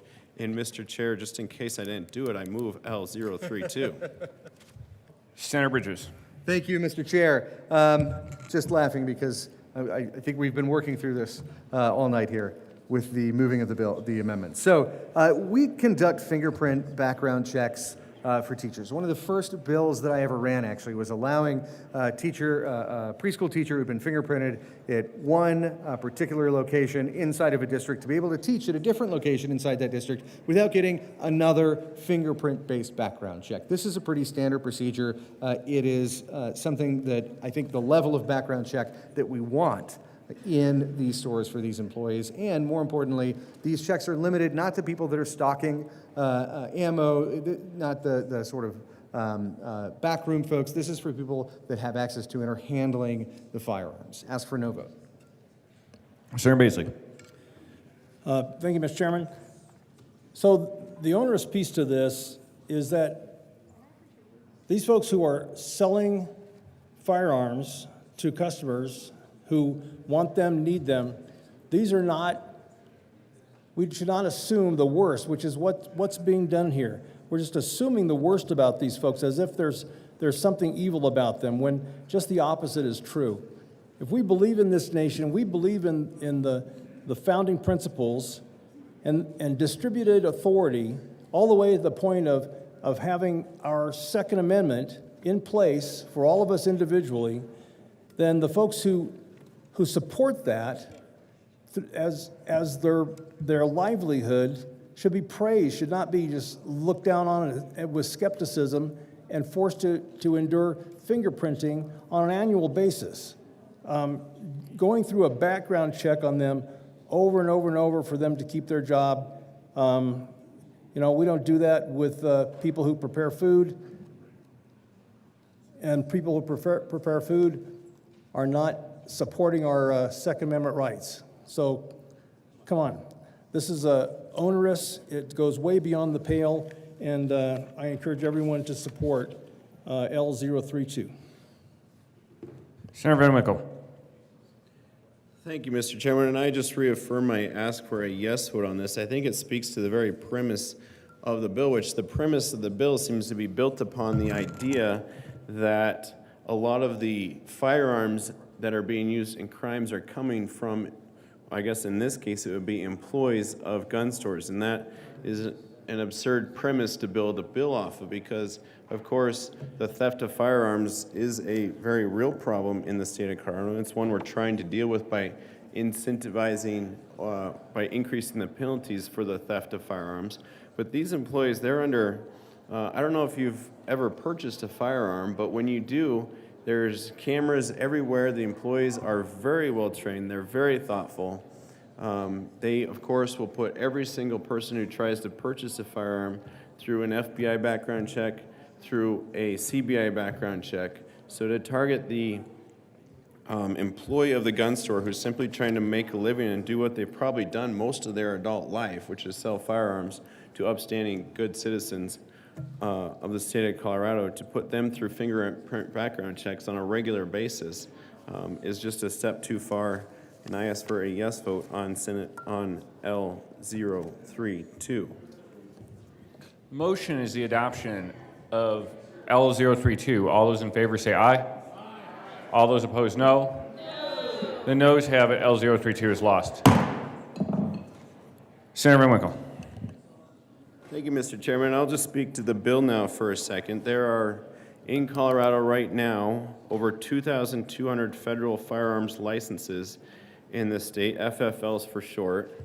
And according to the Bureau of Alcohol, Tobacco, and Firearms and Explosives, and the fiscal note assumes that about 1,560 of these FFLs will require and apply for a permit under this bill if it were to pass. I do know there are many that feel it is an invasion of privacy, but the bill, what it really does is it burdens those businesses by creating a duplicative state-level permitting system. So these are already among the most regulated businesses in the United States of America, and certainly here in the state of Colorado. And if you not also remember, we already passed earlier this year the CBI. We created a new task force to be able to go into these gun stores and investigate them, make sure they're doing everything correctly. And so this is, again, another step on top of that to burden the firearm businesses of Colorado. Dealers are already required to federally regulated licensed firearm holders. And in committee, it kept, the advocates for the bill said, well, these gun stores are only being investigated or inspected once every 10 years or so. And that's just not true. The witness testimony we heard from those who testified, it's a very regular thing. I think there was a show of hands that said, have you been investigated, or have you been inspected in the last 2 years? And I think everyone said that they had been. The new permit adds just one more layer of scrutiny and potential state-sanctioned harassment of these already highly regulated business. We're, again, harassing, and we're unfocused. We should be focused on the criminals. We should be focused on those stealing firearms. We should be focused on those using firearms in crimes or getting firearms into our nation from a foreign country across an open border. But we're not. We're focused, again, on those upstanding citizens that are doing a good job, who are already thoroughly inspected and already permitted through the federal alcohol, tobacco, and firearms industry. Not only is regulation redundant, but the bill also ignores the reality that criminals often obtain guns illegally and not through a licensed dealer. Furthermore, as a comparison from fiscal year 2020 to 2021 to this last fiscal year, 2022 to 2023, only one person was sentenced or convicted for failing to keep record checks by a firearm dealer. So these dealers, these sellers of firearms in the city of Caro, they are regularly inspected, and they're doing what they need to do. They do all the CBI background checks. That's where a lot of our focus often is in the person buying the firearm. Now we're trying to target the person selling the firearm to make both into somewhat villains.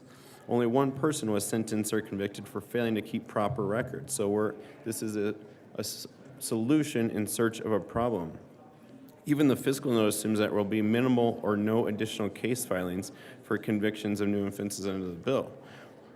So why create a law that isn't going to have any impact? And I point to the fiscal note of, I believe it was April 9th here, and when we look at the assumptions here, based on data available from the Bureau of Alcohol, Tobacco, Firearms, and Explosives, the ATF, who are already doing this job. They're already doing the job. The fiscal note assumes 1,560 FFLs will be required and apply for a permit under the bill. But given the wide variety and the number of employees per FFL, the fiscal note also assumes that on average there are only 4 to 5 employees per FFL, or about 6,700 employees total.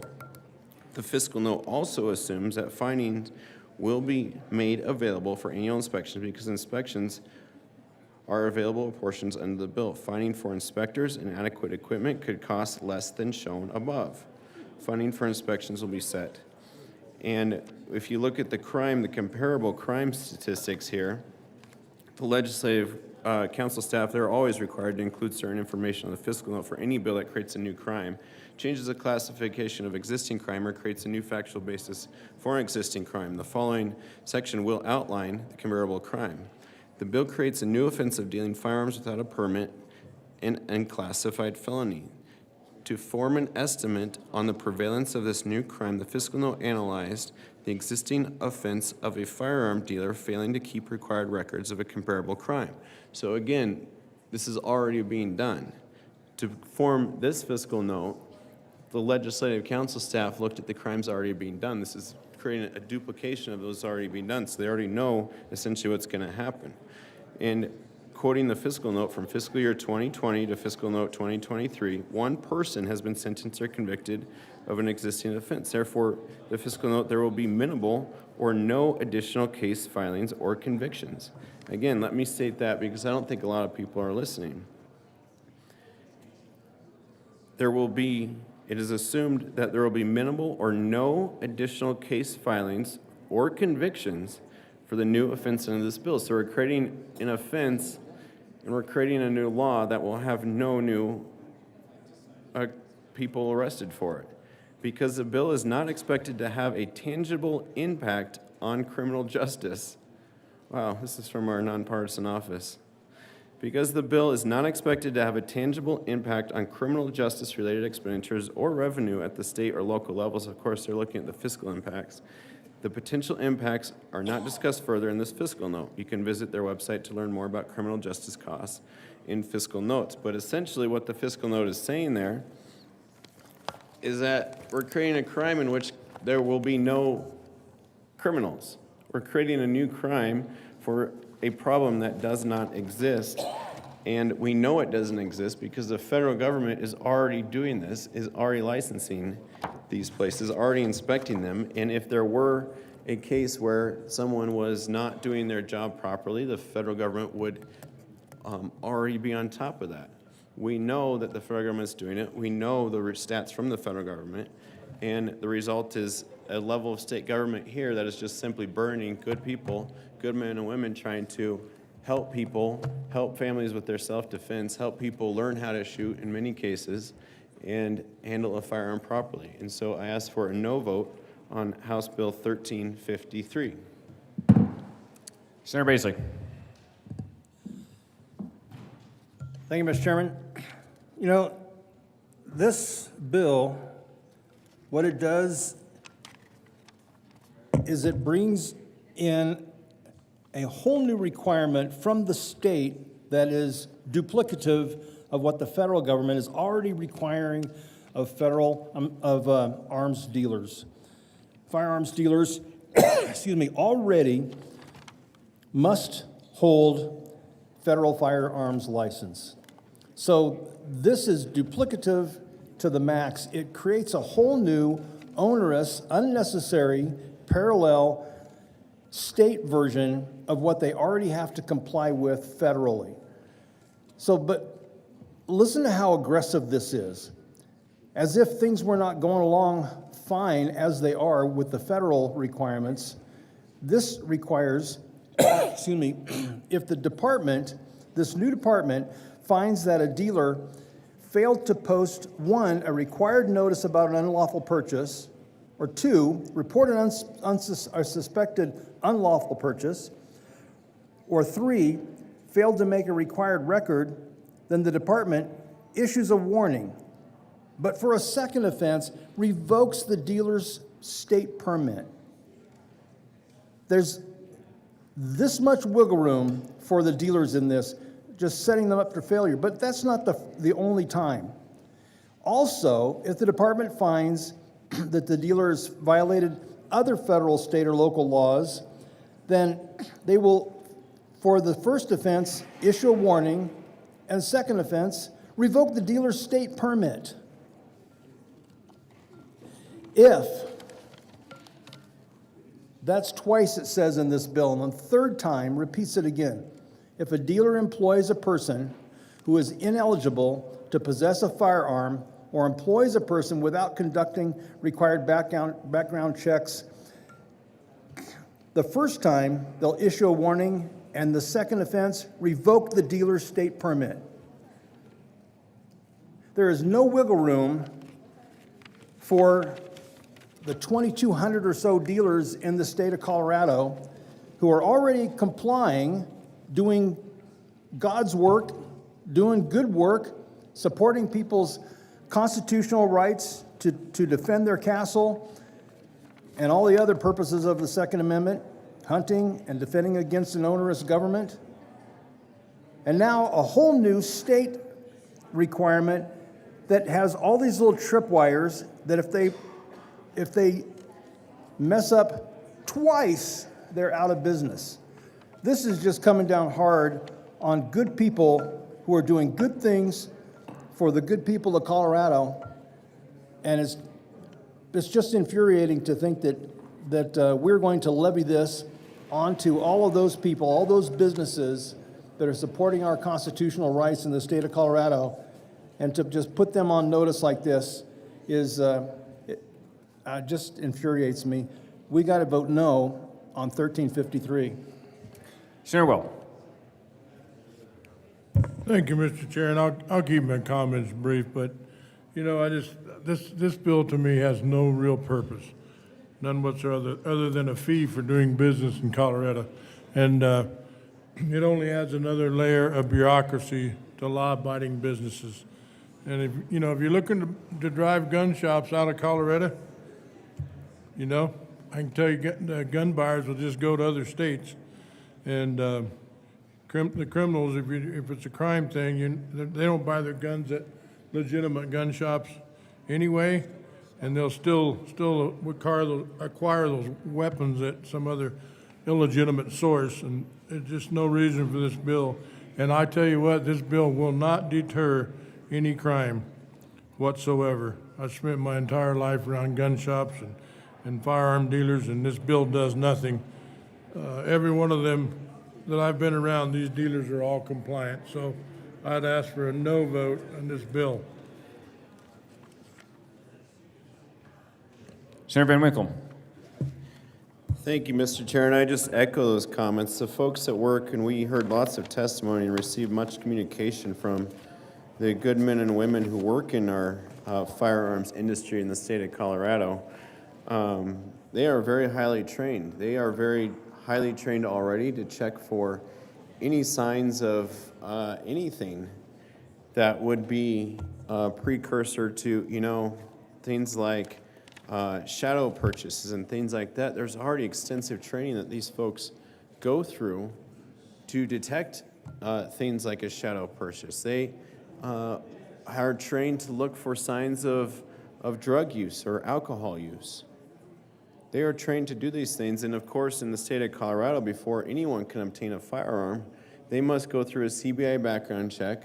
They must go through an FBI background check, and this is after they've gone through the check of that storefront owner. So the storefront owner, the person at, Cabela's or the local mom and pop shop selling the firearm, they know people.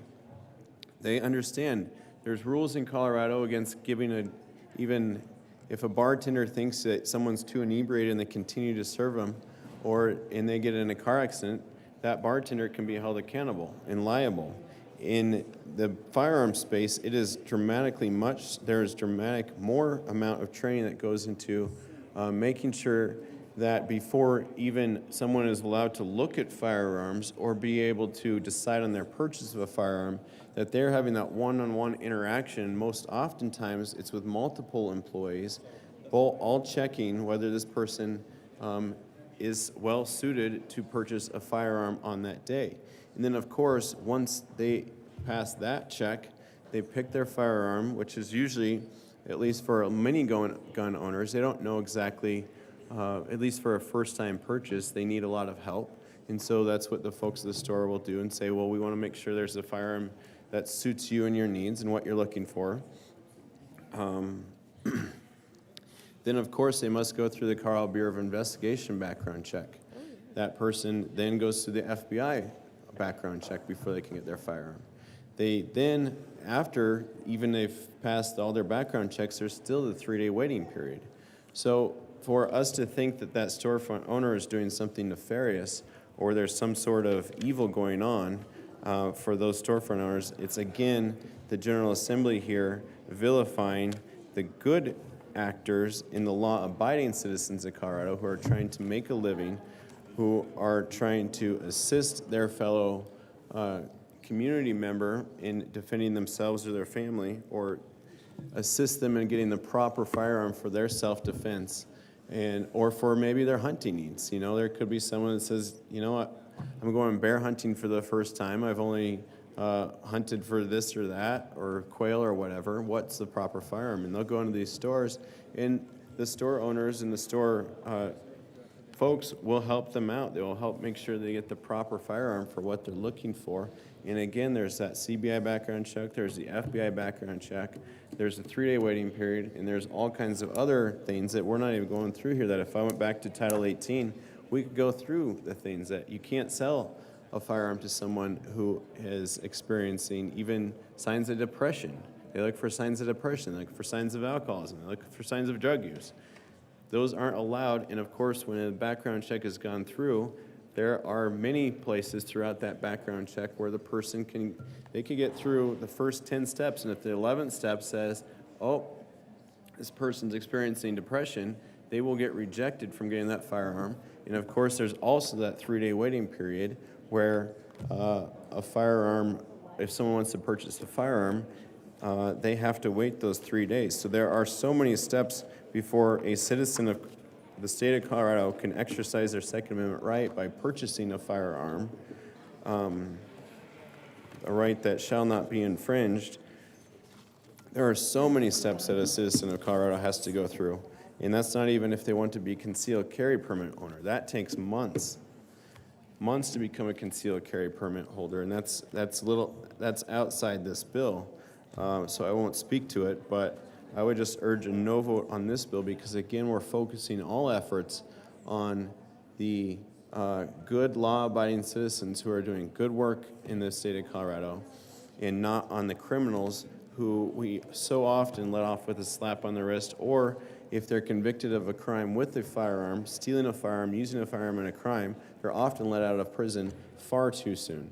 So I wish we would focus more on the criminals and less on the law-abiding citizens that are doing nothing wrong by exercising their rights. Thank you, Madam Chairman has switched on me. Thank you, Madam Chairman. I urge a no vote on House Bill 1353. The motion before the body is the adoption of House Bill 1353. All those in favor say aye. Aye. Those opposed, no. The ayes have it and the bill is adopted. Mr. Hubler, would you please read the title to House Bill 1307? House Bill 1307 by Representatives Leader and Hamrick and that's a long Senators one. Marchman and Danielson concerning HVAC infrastructure improvement projects in schools. Senator Marchman. Thank you, Madam Chair. I move House Bill 1307 and the Business, Labor, and Technology Report. To the BLT report. In the BLT report, we made some small changes, and I urge an aye vote on that report. Is there any discussion on the BLT report? Seeing none, the motion before the body is the adoption of the BLT report. All those in favor say aye. Those opposed, no. The ayes have it and the BLT report is adopted. Senator Marchman. Thank you, Madam Chair. I move House Bill 1307. We need to read it first. There is an amendment on the desk. Mr. Hubler, would you please read Amendment L028? L28 amend the Senator business- Marchman. Thanks a lot. I move L28. To the amendment. Thank you. There was a technical issue. I urge an aye vote. Is there any discussion? Seeing none, the motion for the body is the adoption of Amendment L28. All those in favor say aye. Those opposed, no. The ayes have it and the amendment is adopted. Is there any further discussion? Seeing none, the motion for the body is the adoption of House Bill 1307. All those in favor say aye. Aye. Those opposed, no. The ayes have it and the bill is adopted.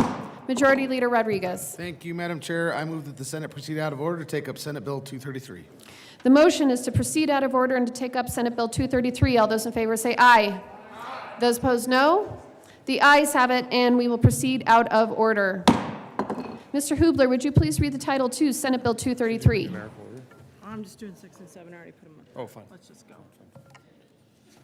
Not our first rodeo. Senate Bill 233 by Senators Hansen and Kirkmeyer and Representatives Degree Kennedy and Frizzell concerning property type.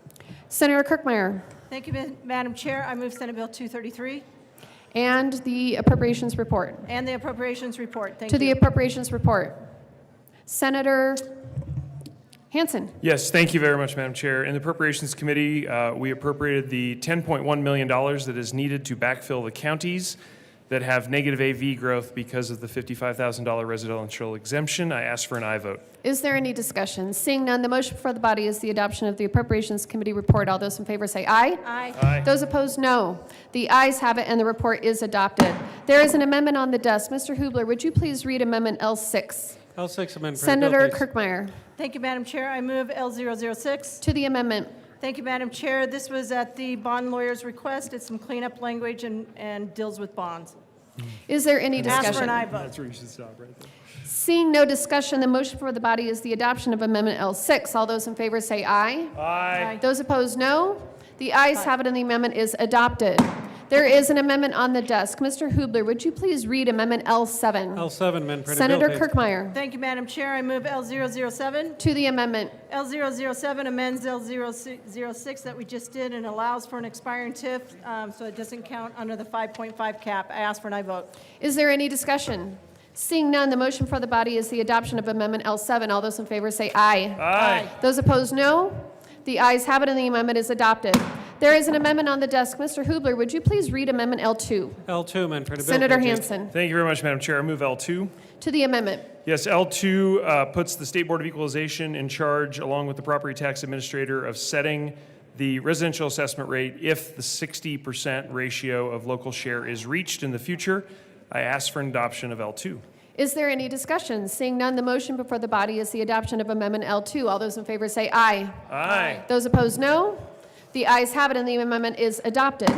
There is an amendment on the desk. Mr. Hubler, would you please read Amendment L4? L4, amend printed Senator bill, page Hansen. 7. Thank you very much, Madam Chair. Madam Chair, I move L4. To the amendment. L4 does one thing. It allows counties that want to opt out of the cap to specify 1, 2, 3, et cetera, or multiple years as far as not being underneath the 5.5 cap that they have to send to the voters.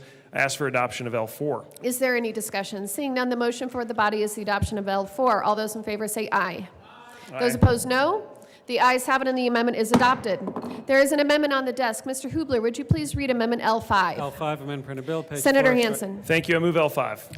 To the amendment. Members, this is our last amendment this evening. I asked for an aye vote on L5. What it basically does is the money that was appropriated, the $10.1 million I just mentioned from the Appropriations Committee report, we are taking that from the Sustainable Rebuilding Program Fund. We worked closely with OSPB and JBC on this amendment. We found the right place to handle that backfill requirement for those local governments that lose revenue under the $55,000 exemption. I ask for the adoption of L5. Is there any discussion? Seeing none, the motion for the body is the adoption of Amendment L5. All those in favor say aye. Those opposed, no. The ayes have it, and the amendment is adopted.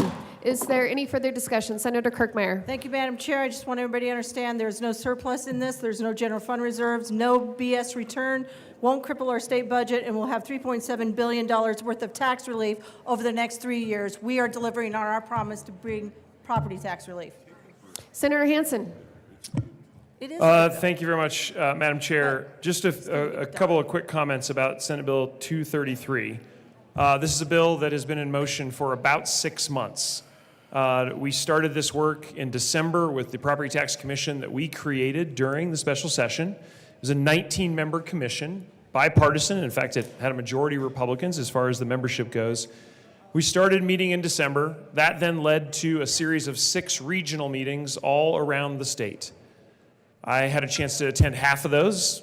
We were in Alamosa, we were in Grand Junction, we were in Fort Morgan, we were in Pueblo, et cetera, around the state, listening to people directly, local officials that were showing up at those meetings to make sure that we had a chance to hear from every part of Colorado.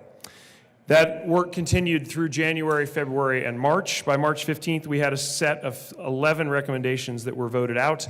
Those recommendations then turned into the legislation that you see here tonight after continued conversations for the past 6 weeks. I'm really proud of this work. I'm grateful to be doing this bill with the good senator from Brighton. And this offers significant property tax relief. $1.3 billion next year. A similar amount the year after, and the year after, and the year after. And what is different this year is that we now have a package that provides a permanent path forward. After Gallagher was repealed in 2020, that led to the expressed desire by both sides of the aisle to find a permanent solution, to find a stable set of mechanisms for property tax in the state of Colorado. That proved elusive in 21, 22, and 23. Instead, we passed short-term measures. I was pleased to do those on a bipartisan basis with former Senator Rankin. Those short-term packages helped us to provide significant relief, but only on a 1 or 2 year basis. Tonight, before you on Senate Bill 233 is a long-term package.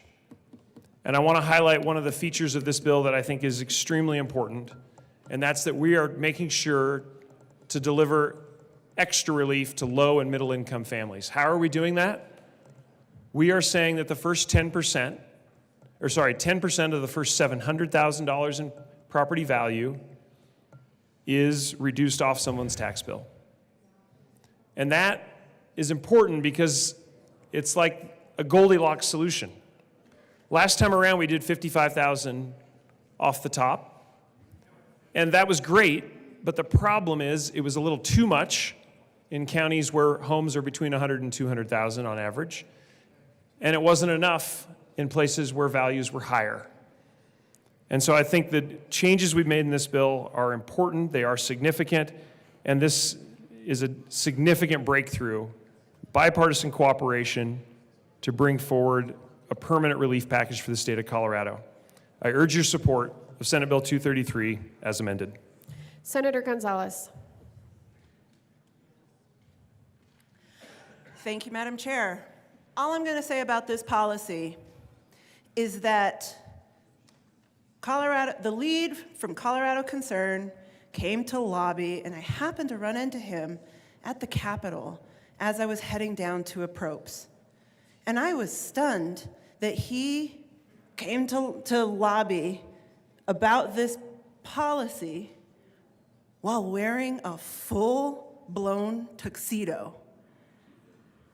Those are the folks who have been negotiating on the opposition to this effort. Thank you, Madam Chair. Seeing no further discussion, the motion before the body is the adoption of Senate Bill 233. All those in favor say aye. Those opposed, no. The ayes have it, and Senate Bill 233 is adopted. Majority Leader Rodriguez. Thank you, Madam Chair. I move to lay over the balance of the calendar. The motion is to lay over the balance of the calendar. All of those in favor say aye. Aye. Well, hold on. We need to know when. Until when?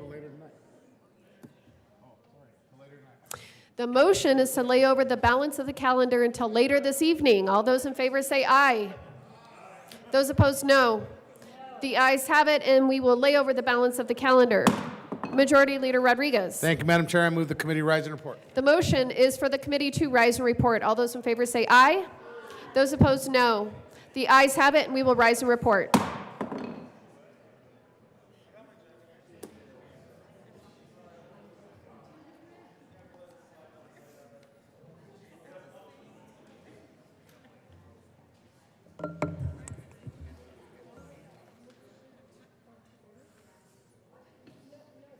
Senate will come to order. Senator Zenzinger.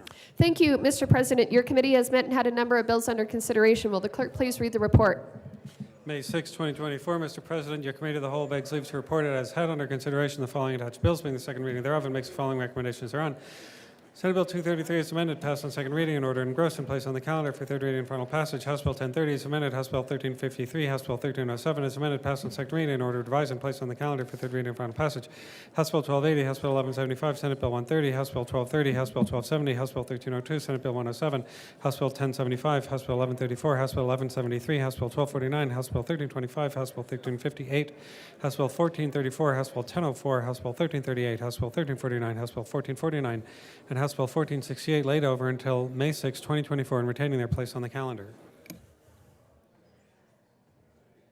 Senator Zenzinger. Thank you, Mr. President. I move for the adoption of the report. The motion is the adoption of the committee of the whole report. Are there any no votes?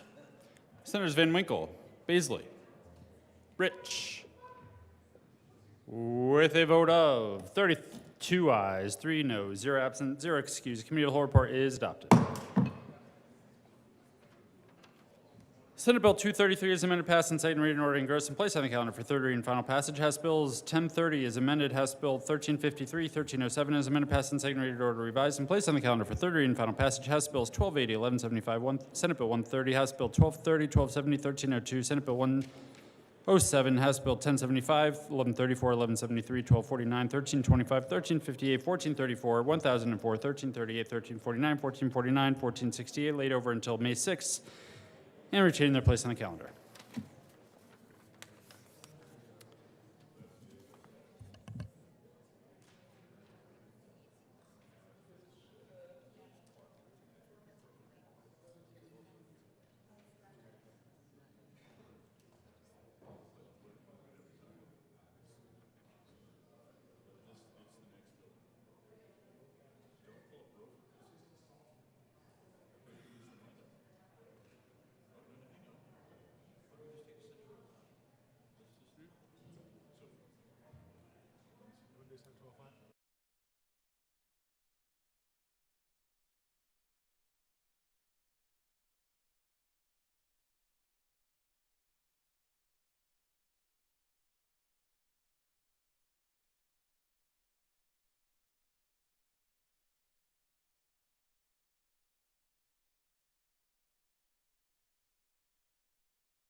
Senator Henriksen.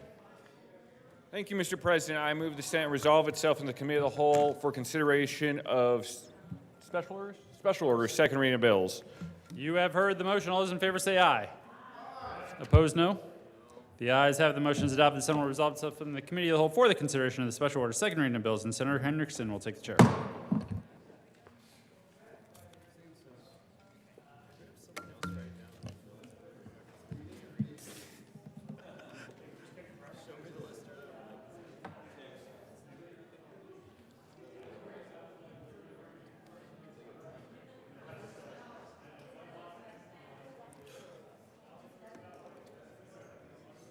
Right.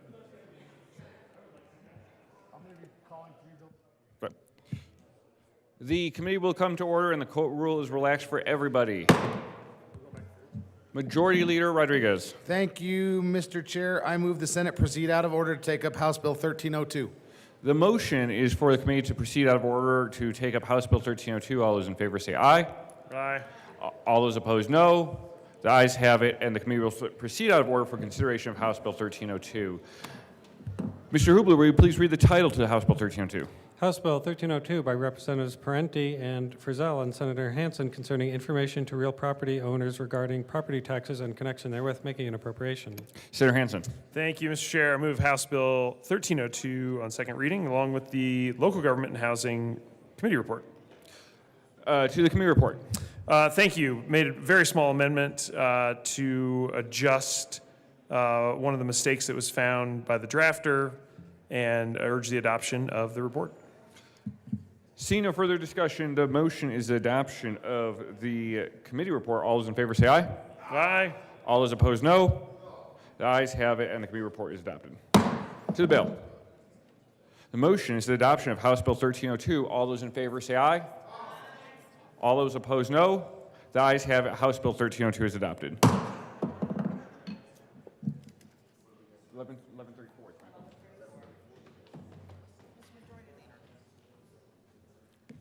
Majority Leader Rodriguez. Thank you, Mr. Chair. I move the Senate move out of order, proceed out of order, take up Senate Bill 1134.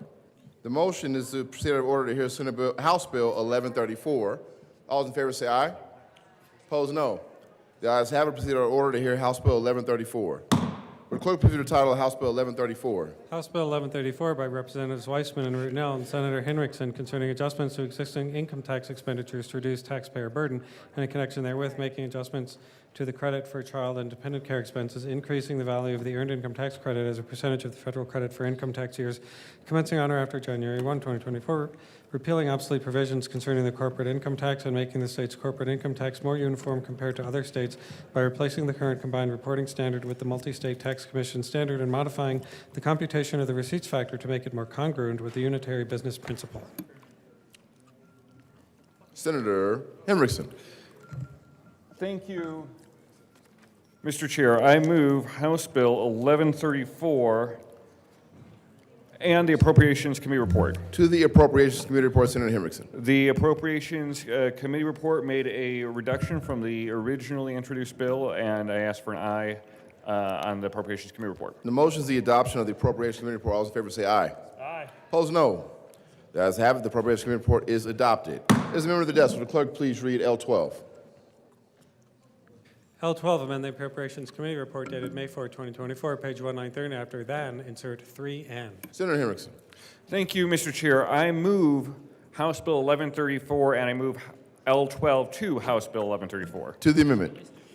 The amendment fixes an error that was made in the amendment in the Appropriations Committee and puts a 3 where there is errantly a reference to 0.75%. Now that should be 3.75%. I ask for an aye vote. Motion is the adoption of L12. All those in favor say aye. Aye. Opposed, no. The ayes have it. L12 is adopted. Further discussion on 1134. Senator Hansen. Thank you very much, Mr. Chair. I'm very pleased to join the good senator from Pueblo on this bill. This builds on our previous work on expanding and stabilizing the earned income tax credit. This will be set at 50% of the federal level, which is terrific for the taxpayers of the state of Colorado, and I urge adoption of 1134. Seeing no further discussion, the motion is the adoption of House Bill 1134. All those in favor say aye. Opposed, no. The ayes have it. 1134 is adopted.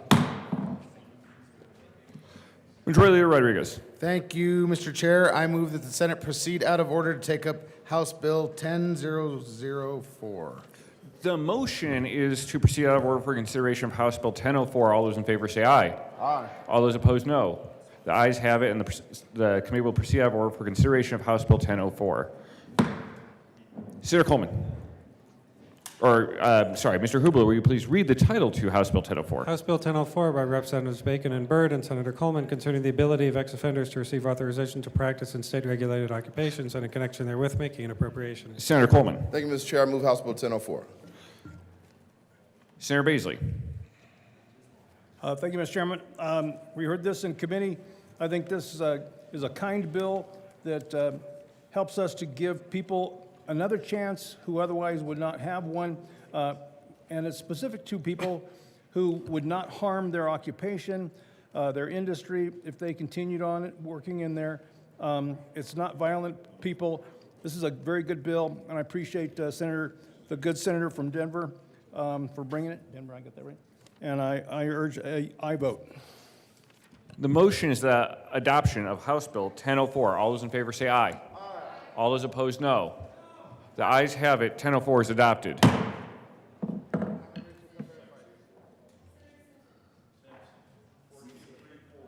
Majority Leader Rodriguez. Thank you, Mr. Chair. I move the Senate proceed out of order for House Bill 1434. The motion is to proceed out of order for consideration of House Bill 1434. All those in favor say aye. Aye. All those opposed, no. The ayes have it. The committee will proceed out of order for consideration of House Bill 1434. Mr. Hubler, will you please read the title to House Bill 1434? House Bill 1434 by Representatives Byrd and Weinberg and Senators Zenzinger and Simpson concerning an expansion to the affordable housing tax credit. Senator Zenzinger. Thank you, Mr. Chair. I move House Bill 1434 in the Appropriations Committee report. To the Appropriations Committee report. In the Appropriations Committee report, we changed the timelines and the amount of the tax credits so that they would be more affordable, and we ask for your aye vote.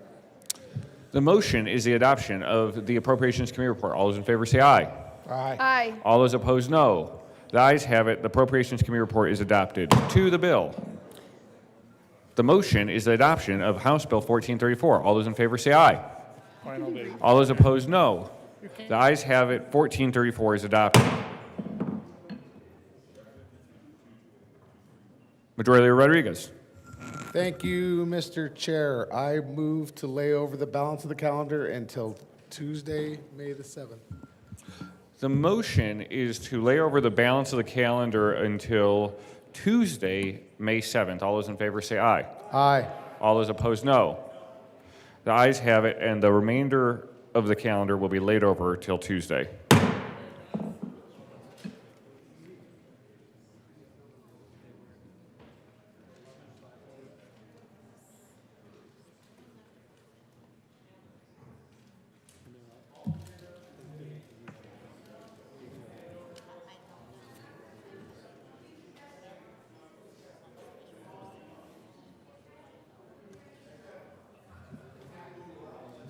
Did you rise and report yet? No.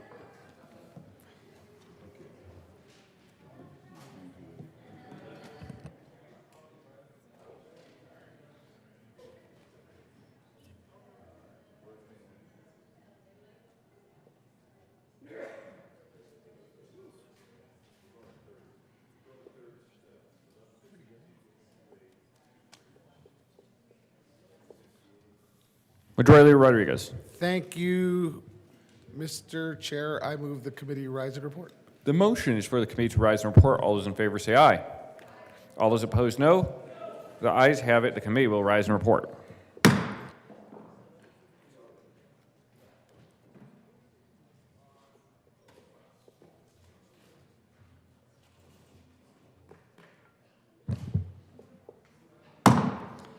Senate will come to order. Senator Hendrickson.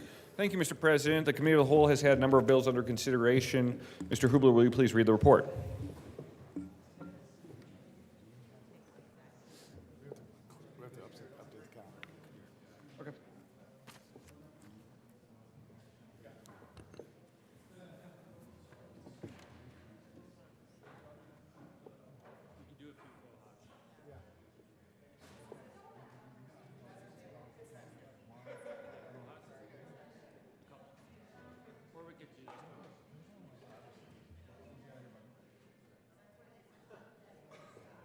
Make sure people are ready. Make sure people know which co-host. Who can help me? Julie. Julie. Julie. Rodriguez. I think we need a list to give people. No, this is a whole, so everybody knows what they're going on. Just pull the back. These are all copies.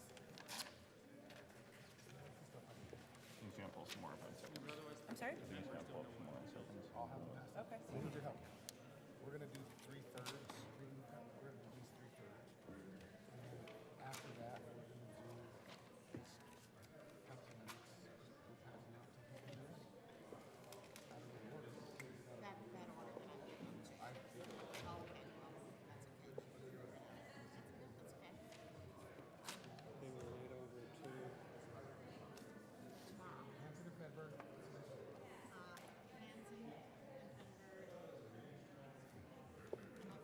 Okay, so let me just write it down. It doesn't matter. Have them be ready. Okay. Pass these out, tell them to be ready, we'll do those after the third. Make sense? Okay.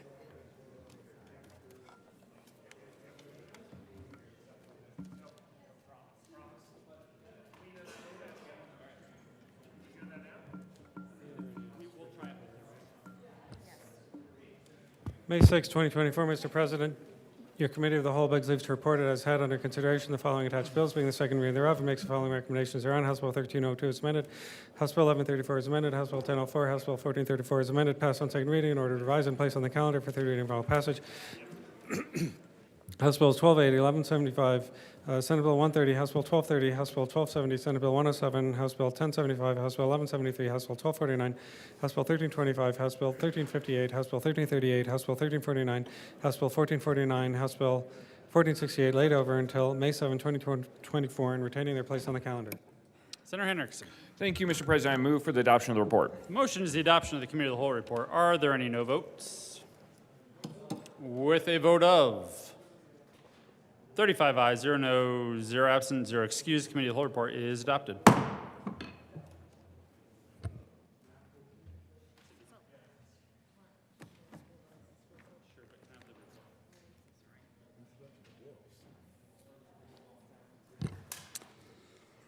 House Bills 1302 is amended, 1134 is amended, 1004, 1434 is amended, passed in second reading in order to revise and place on the calendar for third reading and final passage. House Bills 1280, 1175, Senate Bill 130, House Bill 1230, 1270, Senate Bill 107, House Bill 1075, 1173, 1249, 1325, 1358, 1338, 1349, 1449, 1468, laid over until May 7th and retain their place on the calendar.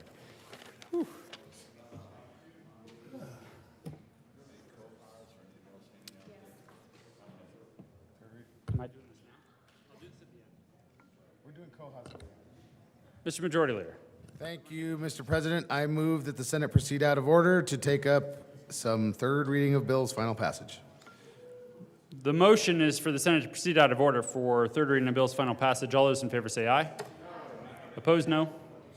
The ayes have it, and the Senate will proceed out of order. Third reading of bills. Mr. Majority Leader. Thank you, Mr. President. I move the Senate proceed out of order to take up House Bill 1152. The motion is for the Senate to proceed out of order to take up House Bill 1152. All those in favor say aye. Aye. Opposed, no. The ayes have it, and the Senate will proceed out of order. Will the clerk please read the title to House Bill 1152? House Bill 1152 by Representatives Mobley and Weinberg and Senators Mullica and Exum concerning increasing the number of accessory dwelling units and in connection therewith making an appropriation. Senator Exum. Thank you, Mr. President. We move House Bill 1152 on third reading and final passage and ask for permission to run a third reading amendment. Just a little. Please, Senator Exum, would you please explain the need for a third reading amendment? Thank you, Mr. President. Yes, this is a technical error. We just want to clarify that local governments need to allow ADUs to be approved by 6/30/2025 to give them a little runway instead of immediately that it goes in effect, and we'll give local governments a chance to make the needed adjustments that they need to for ADUs to be built. And The motion is for permission to offer a third reading amendment. Are there any no votes? With a vote of 35 ayes, 0 no, 0 absent, 0 excused, the motion is adopted. There's an amendment at the desk. Will the clerk please read L55? L55, amend revised bill, page 14, line 27. Senator Exum. Thank you, Mr. President. I move Amendment L55. To the amendment. Thank you, Mr. President. Like I mentioned before, this amendment is a technical error. We want to clarify that local governments has a little bit more of a runway to make adjustments on building ADUs and to approve those adjustments by June 30th, 2025. Just gives them a little bit more time instead of doing that immediately. And that was our intent to begin with, so this 1155 fixes that error. And we ask for an aye vote. The motion is for the adoption of L55. Are there any no votes? With a vote of 35 ayes, 0 no, 0 absent, 0 excused, L55 is adopted. To the bill. Seeing no further discussion, the motion for the body is the adoption of House Bill 1152. Are there any no votes? Thank you. Senators Van Winkle, Baisley, Gardner, Minority Leader Lundin, Gonzalez, Kirkmeyer, Liston, Rich, Pelton B, Pelton R, Marchman, Smallwood, Colker, Janal, Zenzinger.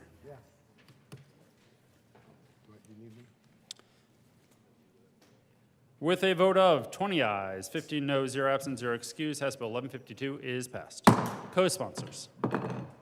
Senators Roberts, Priola, Hinrichsen, Winter, Cutter,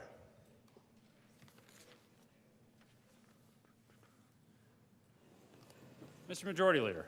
Thank you, Mr. President. I move the Senate proceed out of order to take up Senate Bill 228. The motion is for the Senate to proceed out of order to take up Senate Bill 228. All those in favor say aye. Aye. Opposed, no. The aye has it, and the Senate will proceed out of order.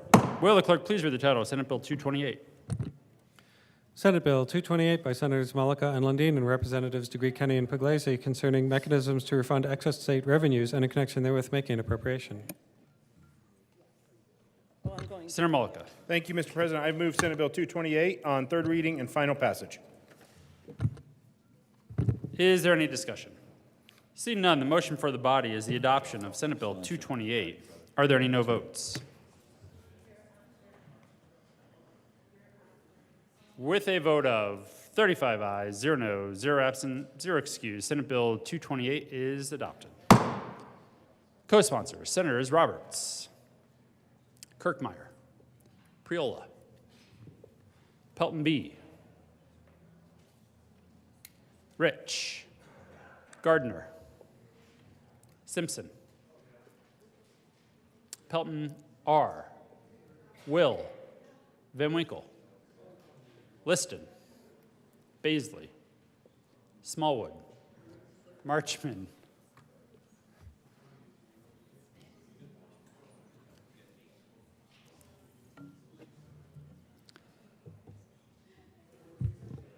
Mr. Majority Leader.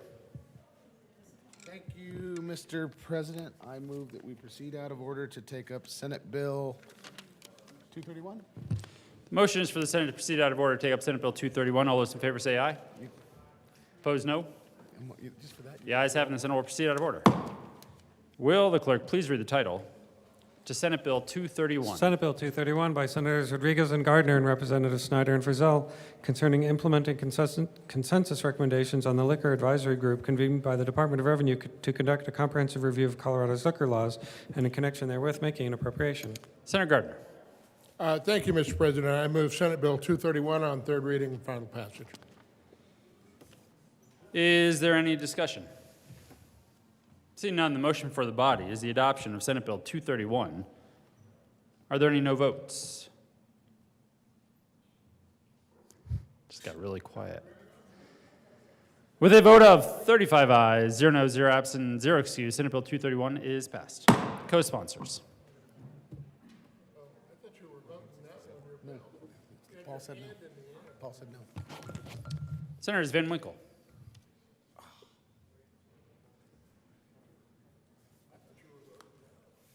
Mr. Majority Leader.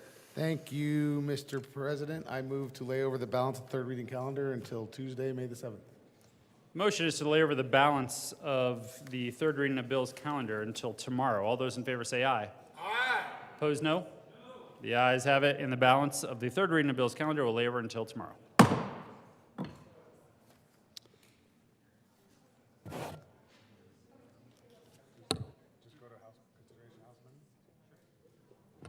Mr. Majority Leader. Thank you, Mr. President. I move that the Senate proceed out of order to take up consideration of House amendments. The motion is for the Senate to proceed out of order to take up consideration of House amendments to Senate bills. All those in favor say aye. Aye. Opposed, no. The ayes have it, and the motion is adopted. Consideration of House amendments.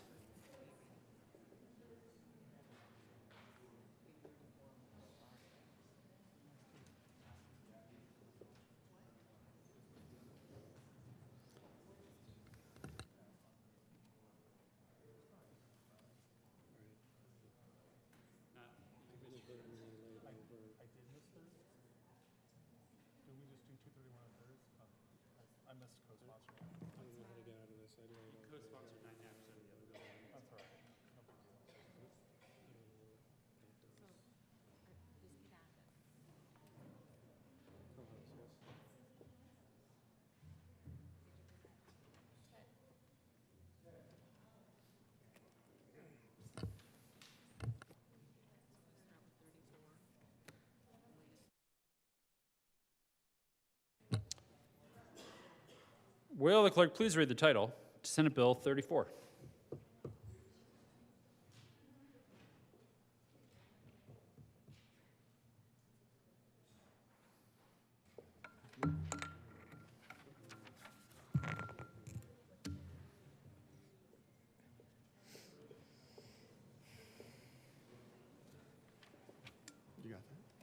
Senate Bill 34 by Senators Marchman and Colker and Representatives Garcia and Lindsay concerning increasing access to school-based health care. Senator Marchman. Thank you, Mr. President. I move the Senate concur with the House amendments to Senate Bill 34. Is there any discussion? Well, I goofed. I know it's surprising, but I forgot to add the amendment that HICPUF had requested. They're going to keep a list of school-based health centers. I had it, and I failed to put it on in the Senate, so they got it added in the House, and I'd ask for your aye vote. The motion is that the Senate concur with House amendments to Senate Bill 34. Are there any no votes? Senators Van Winkle, Smallwood. With a vote of 33 ayes, 2 no, 0 absent, 0 excused, the motion is adopted. Senator Colker. I move for the repassage of Senate Bill 34. I got it. Is there any discussion? No. Seeing none, the motion is the repassage of Senate Bill 34. Are there any no votes? Senators Van Winkle, Baisley, Rich, Gardner, Smallwood, Kirkmeyer, Liston, Pelton B., Pelton R., Minority Leader Lundin, Simpson, Will. With a vote of 23 ayes, 12 no, 0 absent, 0 excused, Senate Bill 34 is repassed. Co-sponsors. Will the clerk please read the title to Senate Bill 47?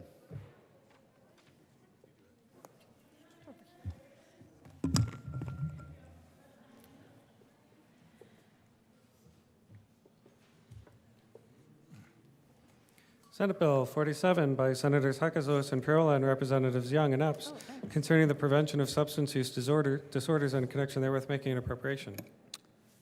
Senator Hakazos. Thank you, Mr. President. I move that the Senate concur with House amendments to Senate Bill 47. Is there any discussion? Seeing none, the motion is that the Senate concur with House amendments to Senate Bill 47. Are there any no votes? Senators Smallwood, Rich, Kirkmeyer, Gardner, Van Winkle, and Baisley, and Minority Leader Lundin, and Liston. With a vote of 27 ayes, 8 no, 0 absent, 0 excused, the motion is adopted. Senator Priola. Thank you, Mr. President. I move to repass Senate Bill 47 on third reading and final. Is there any discussion? Seeing none, the motion is repassage of Senate Bill 47. Are there any no votes? Senators Van Winkle, Will, Baisley, Rich, Gardner, Minority Leader Lundin, Smallwood, Kirkmeyer, Liston, Pelton B, Pelton R, Simpson. With a vote of 23 ayes, 12 no, 0 absent, 0 excused, Senate Bill 47 is repassed. Co-sponsors. Will the clerk please read the title to Senate Bill 48?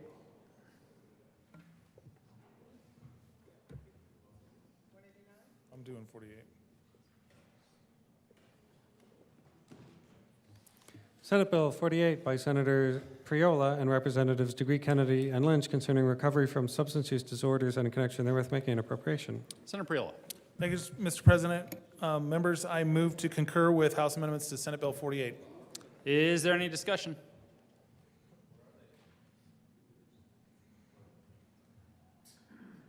Seeing none, the motion is that the Senate concur with House amendments to Senate Bill 48. Are there any no votes? With a vote of... Oh.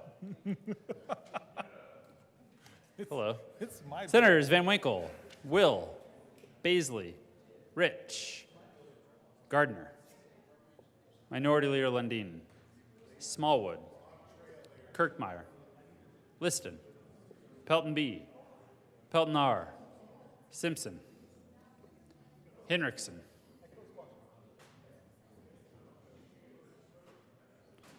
With a vote of 22 ayes, 13 no, 0 absent, 0 excused, Senate Bill 48 is adopted.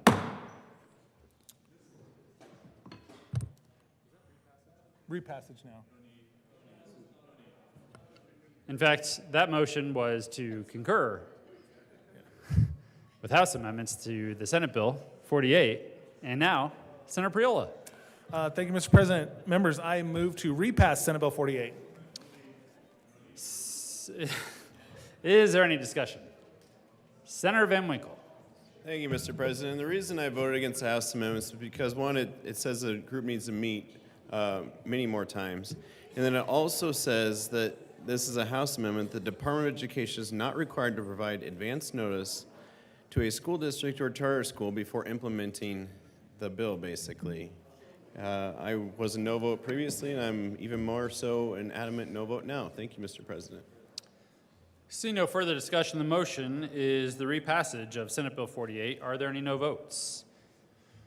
Senators Van Winkle, Will, Baisley, Rich, Gardner, Minority Leader Lundin, Smallwood, Kirkmeyer, Liston, Pelton B, Pelton R, Simpson, Sullivan.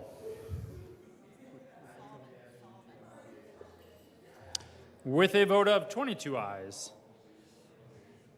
13 no, 0 absent, 0 excused, Senate Bill 48 is repassed. Co-sponsors. Will the clerk please read the title to Senate Bill 189?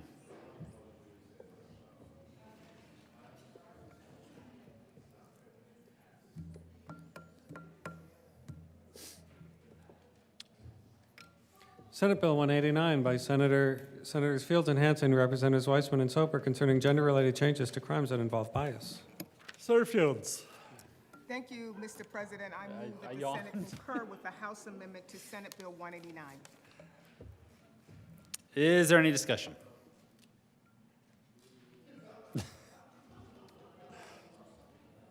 Seeing none, the motion is that the Senate concur with House amendments to Senate Bill 189.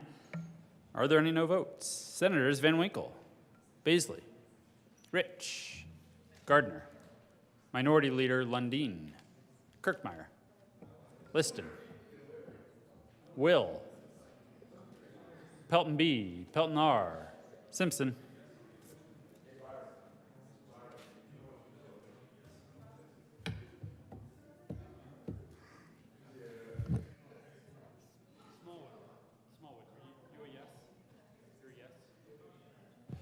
With a vote of 24 ayes, 11 noes, 0 absent, 0 excused, the motion is adopted. Senator Fields. Thank you, Mr. President. I move for the repassage of Senate Bill 189. Motion, seeing no further discussion, the motion for the body is the adoption of Senate Bill 189.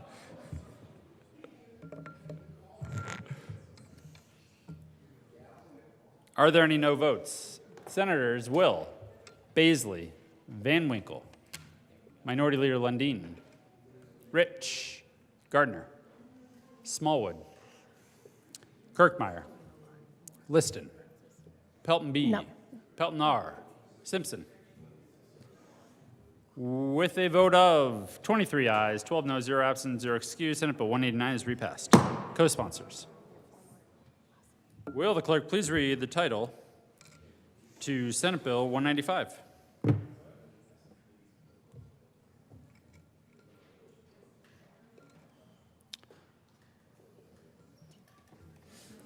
Senate Bill 195 by Senators Winter and Cutter and Representatives Lindsay and Linstead concerning protection of vulnerable road users. Senator Cutter. Thank you, Mr. President. I move that the Senate concur with House amendments to Senate Bill 95. Is there any discussion? 195. Is there any discussion? Seeing none, the motion is that the Senate concur with House amendments to Senate Bill 195. Are there any no votes? Senators Baisley, Van Winkle, Vulnerable road users. Gardner, Kirkmeyer, Liston. With a vote of, please have Minority Leader Lundin as a no vote. With a vote of 29 ayes, 6 noes, 0 absent, 0 excused, the motion is adopted. Senator Winter. Thank you, Mr. President. I move for the repassage of Senate Bill 195. Is there any discussion? Seeing none, the motion is the repassage of Senate Bill 195. Are there any no votes? Senators Van Winkle, Baisley, Will, Rich, Gardner, Minority Leader Lundin, Smallwood, Kirkmeyer, Liston, Pelton B, Pelton R, Simpson, Roberts. With a vote of 22 ayes, 13 noes, 0 absent, 0 excused, Senate Bill 195 is repassed. Co-sponsors. Senators Sullivan. Will the clerk please read the title to Senate Bill 200? Yep. No. I just have it on the text. Senate Bill 200 by Senators Michelson, Janay, and Coleman, and Representatives Bacon and Joseph concerning ways to address equity, diversity, and inclusion disparities in Colorado's child welfare system. Senator Michelson Janay. Thank you, Mr. President. I move that the Senate concur with House amendments to Senate Bill 200. Any discussion? We moved the date and clarified some training topics. I ask for an aye vote. The motion is that the Senate concur with House amendments to Senate Bill 200. Are there any no votes? With a vote of 35 ayes, 0 noes, 0 absent, 0 excused, the motion is adopted. Senator Michelson Janay. Thank you, Mr. President. I move for the repassage of Senate Bill 200. Any discussion? Seeing none, the motion is to repassage of Senate Bill 200. Are there any aye votes? Are there any no votes? Senators, Mr. Minority Leader, Gardner, Rich, Baisley, Will, Van Winkle, Simpson, Pelton R, Pelton B, Liston, Kirkmeyer, Smallwood. With a vote of 23 ayes, 12 noes, 0 absent, 0 excused, Senate Bill 200 is repassed. Co-sponsors. Will the clerk please read the title to Senate Bill 206?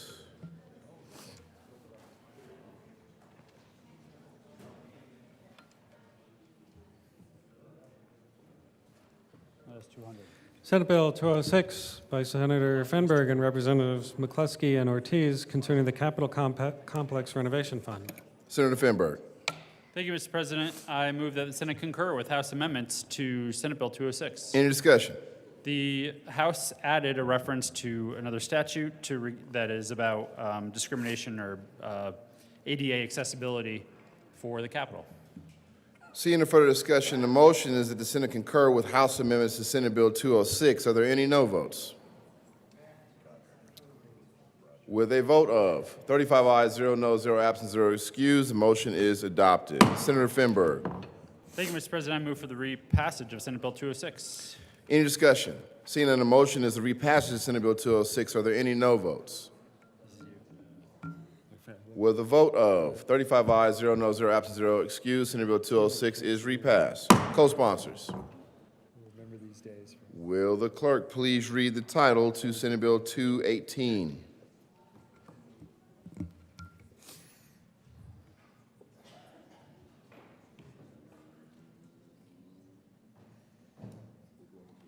Senate Bill 218 by Senators Hansen and Fenberg and Representatives Duran and Brown concerning measures to modernize energy distribution systems and in connection therewith making an appropriation. Senator Hansen.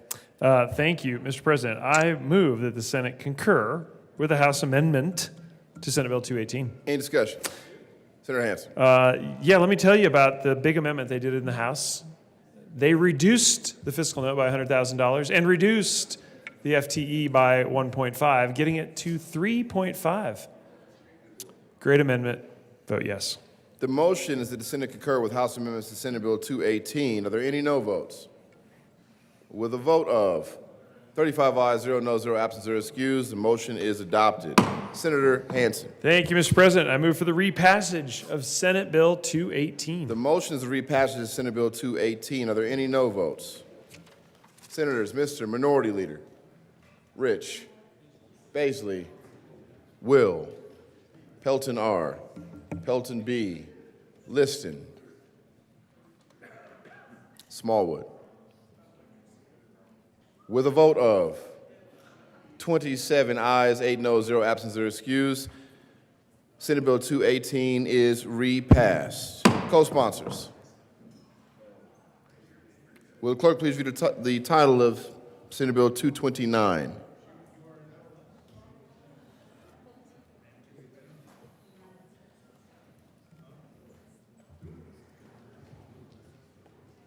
Senate Bill 229 by Senators Winter and Priola and Representatives Bacon and Wilford concerning measures to mitigate ozone pollution in the state and in connection therewith making an appropriation. Senator Priola.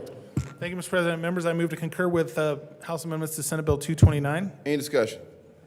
Seeing none. The motion is that the Senate concur with House amendments to Senate Bill 229. Oh, there is discussion. Senator Winter? Thank you, Mr. President.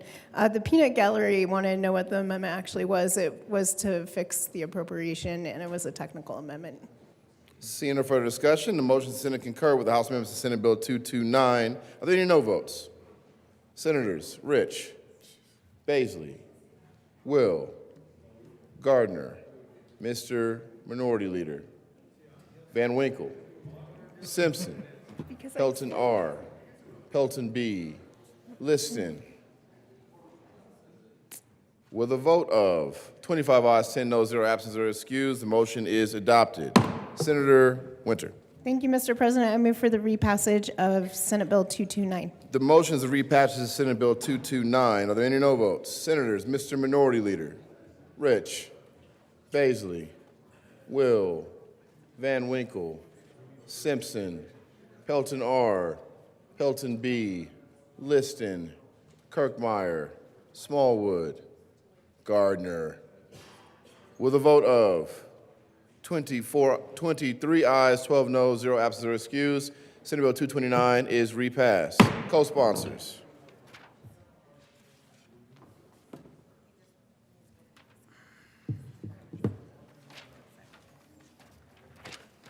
Senator Roberts.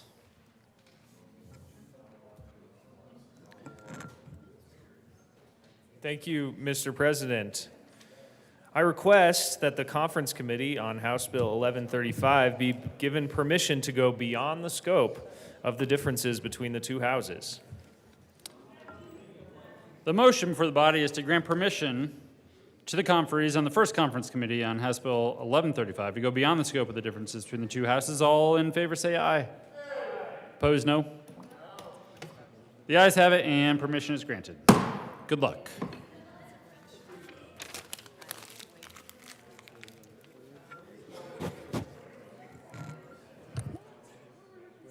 Whose bill is that?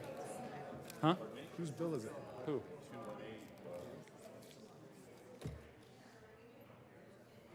Mr. Majority Leader. Chris. Thank you, Mr. President. Having voted on the prevailing side, I move for the reconsideration of Senate Bill 218.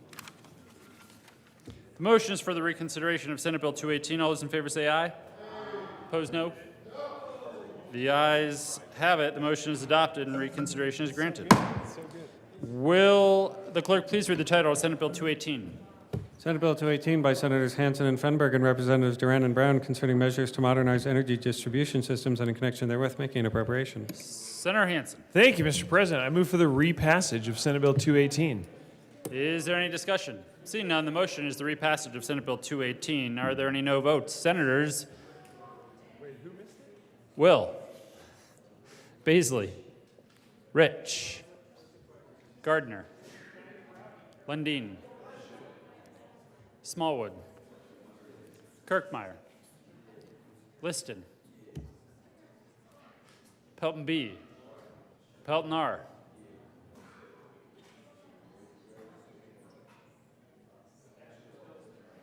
with a vote of 25 ayes, 10 noes, 0 absent, 0 excused. Senate Bill 218 is repassed. Co-sponsors.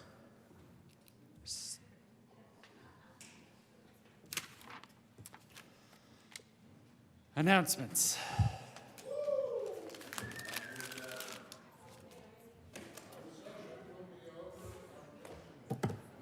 Senator Pelton. Feed your bellies and feed your soul. Thank you, Senator Mr. Pelton. President. You announced it for me. Last Bible study of the session is tomorrow morning down in 109. Feed your bellies and feed your soul. Further announcements.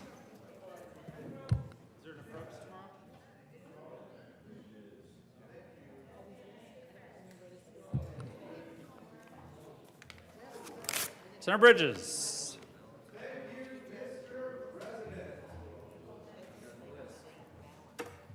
The Appropriations Committee will meet tomorrow.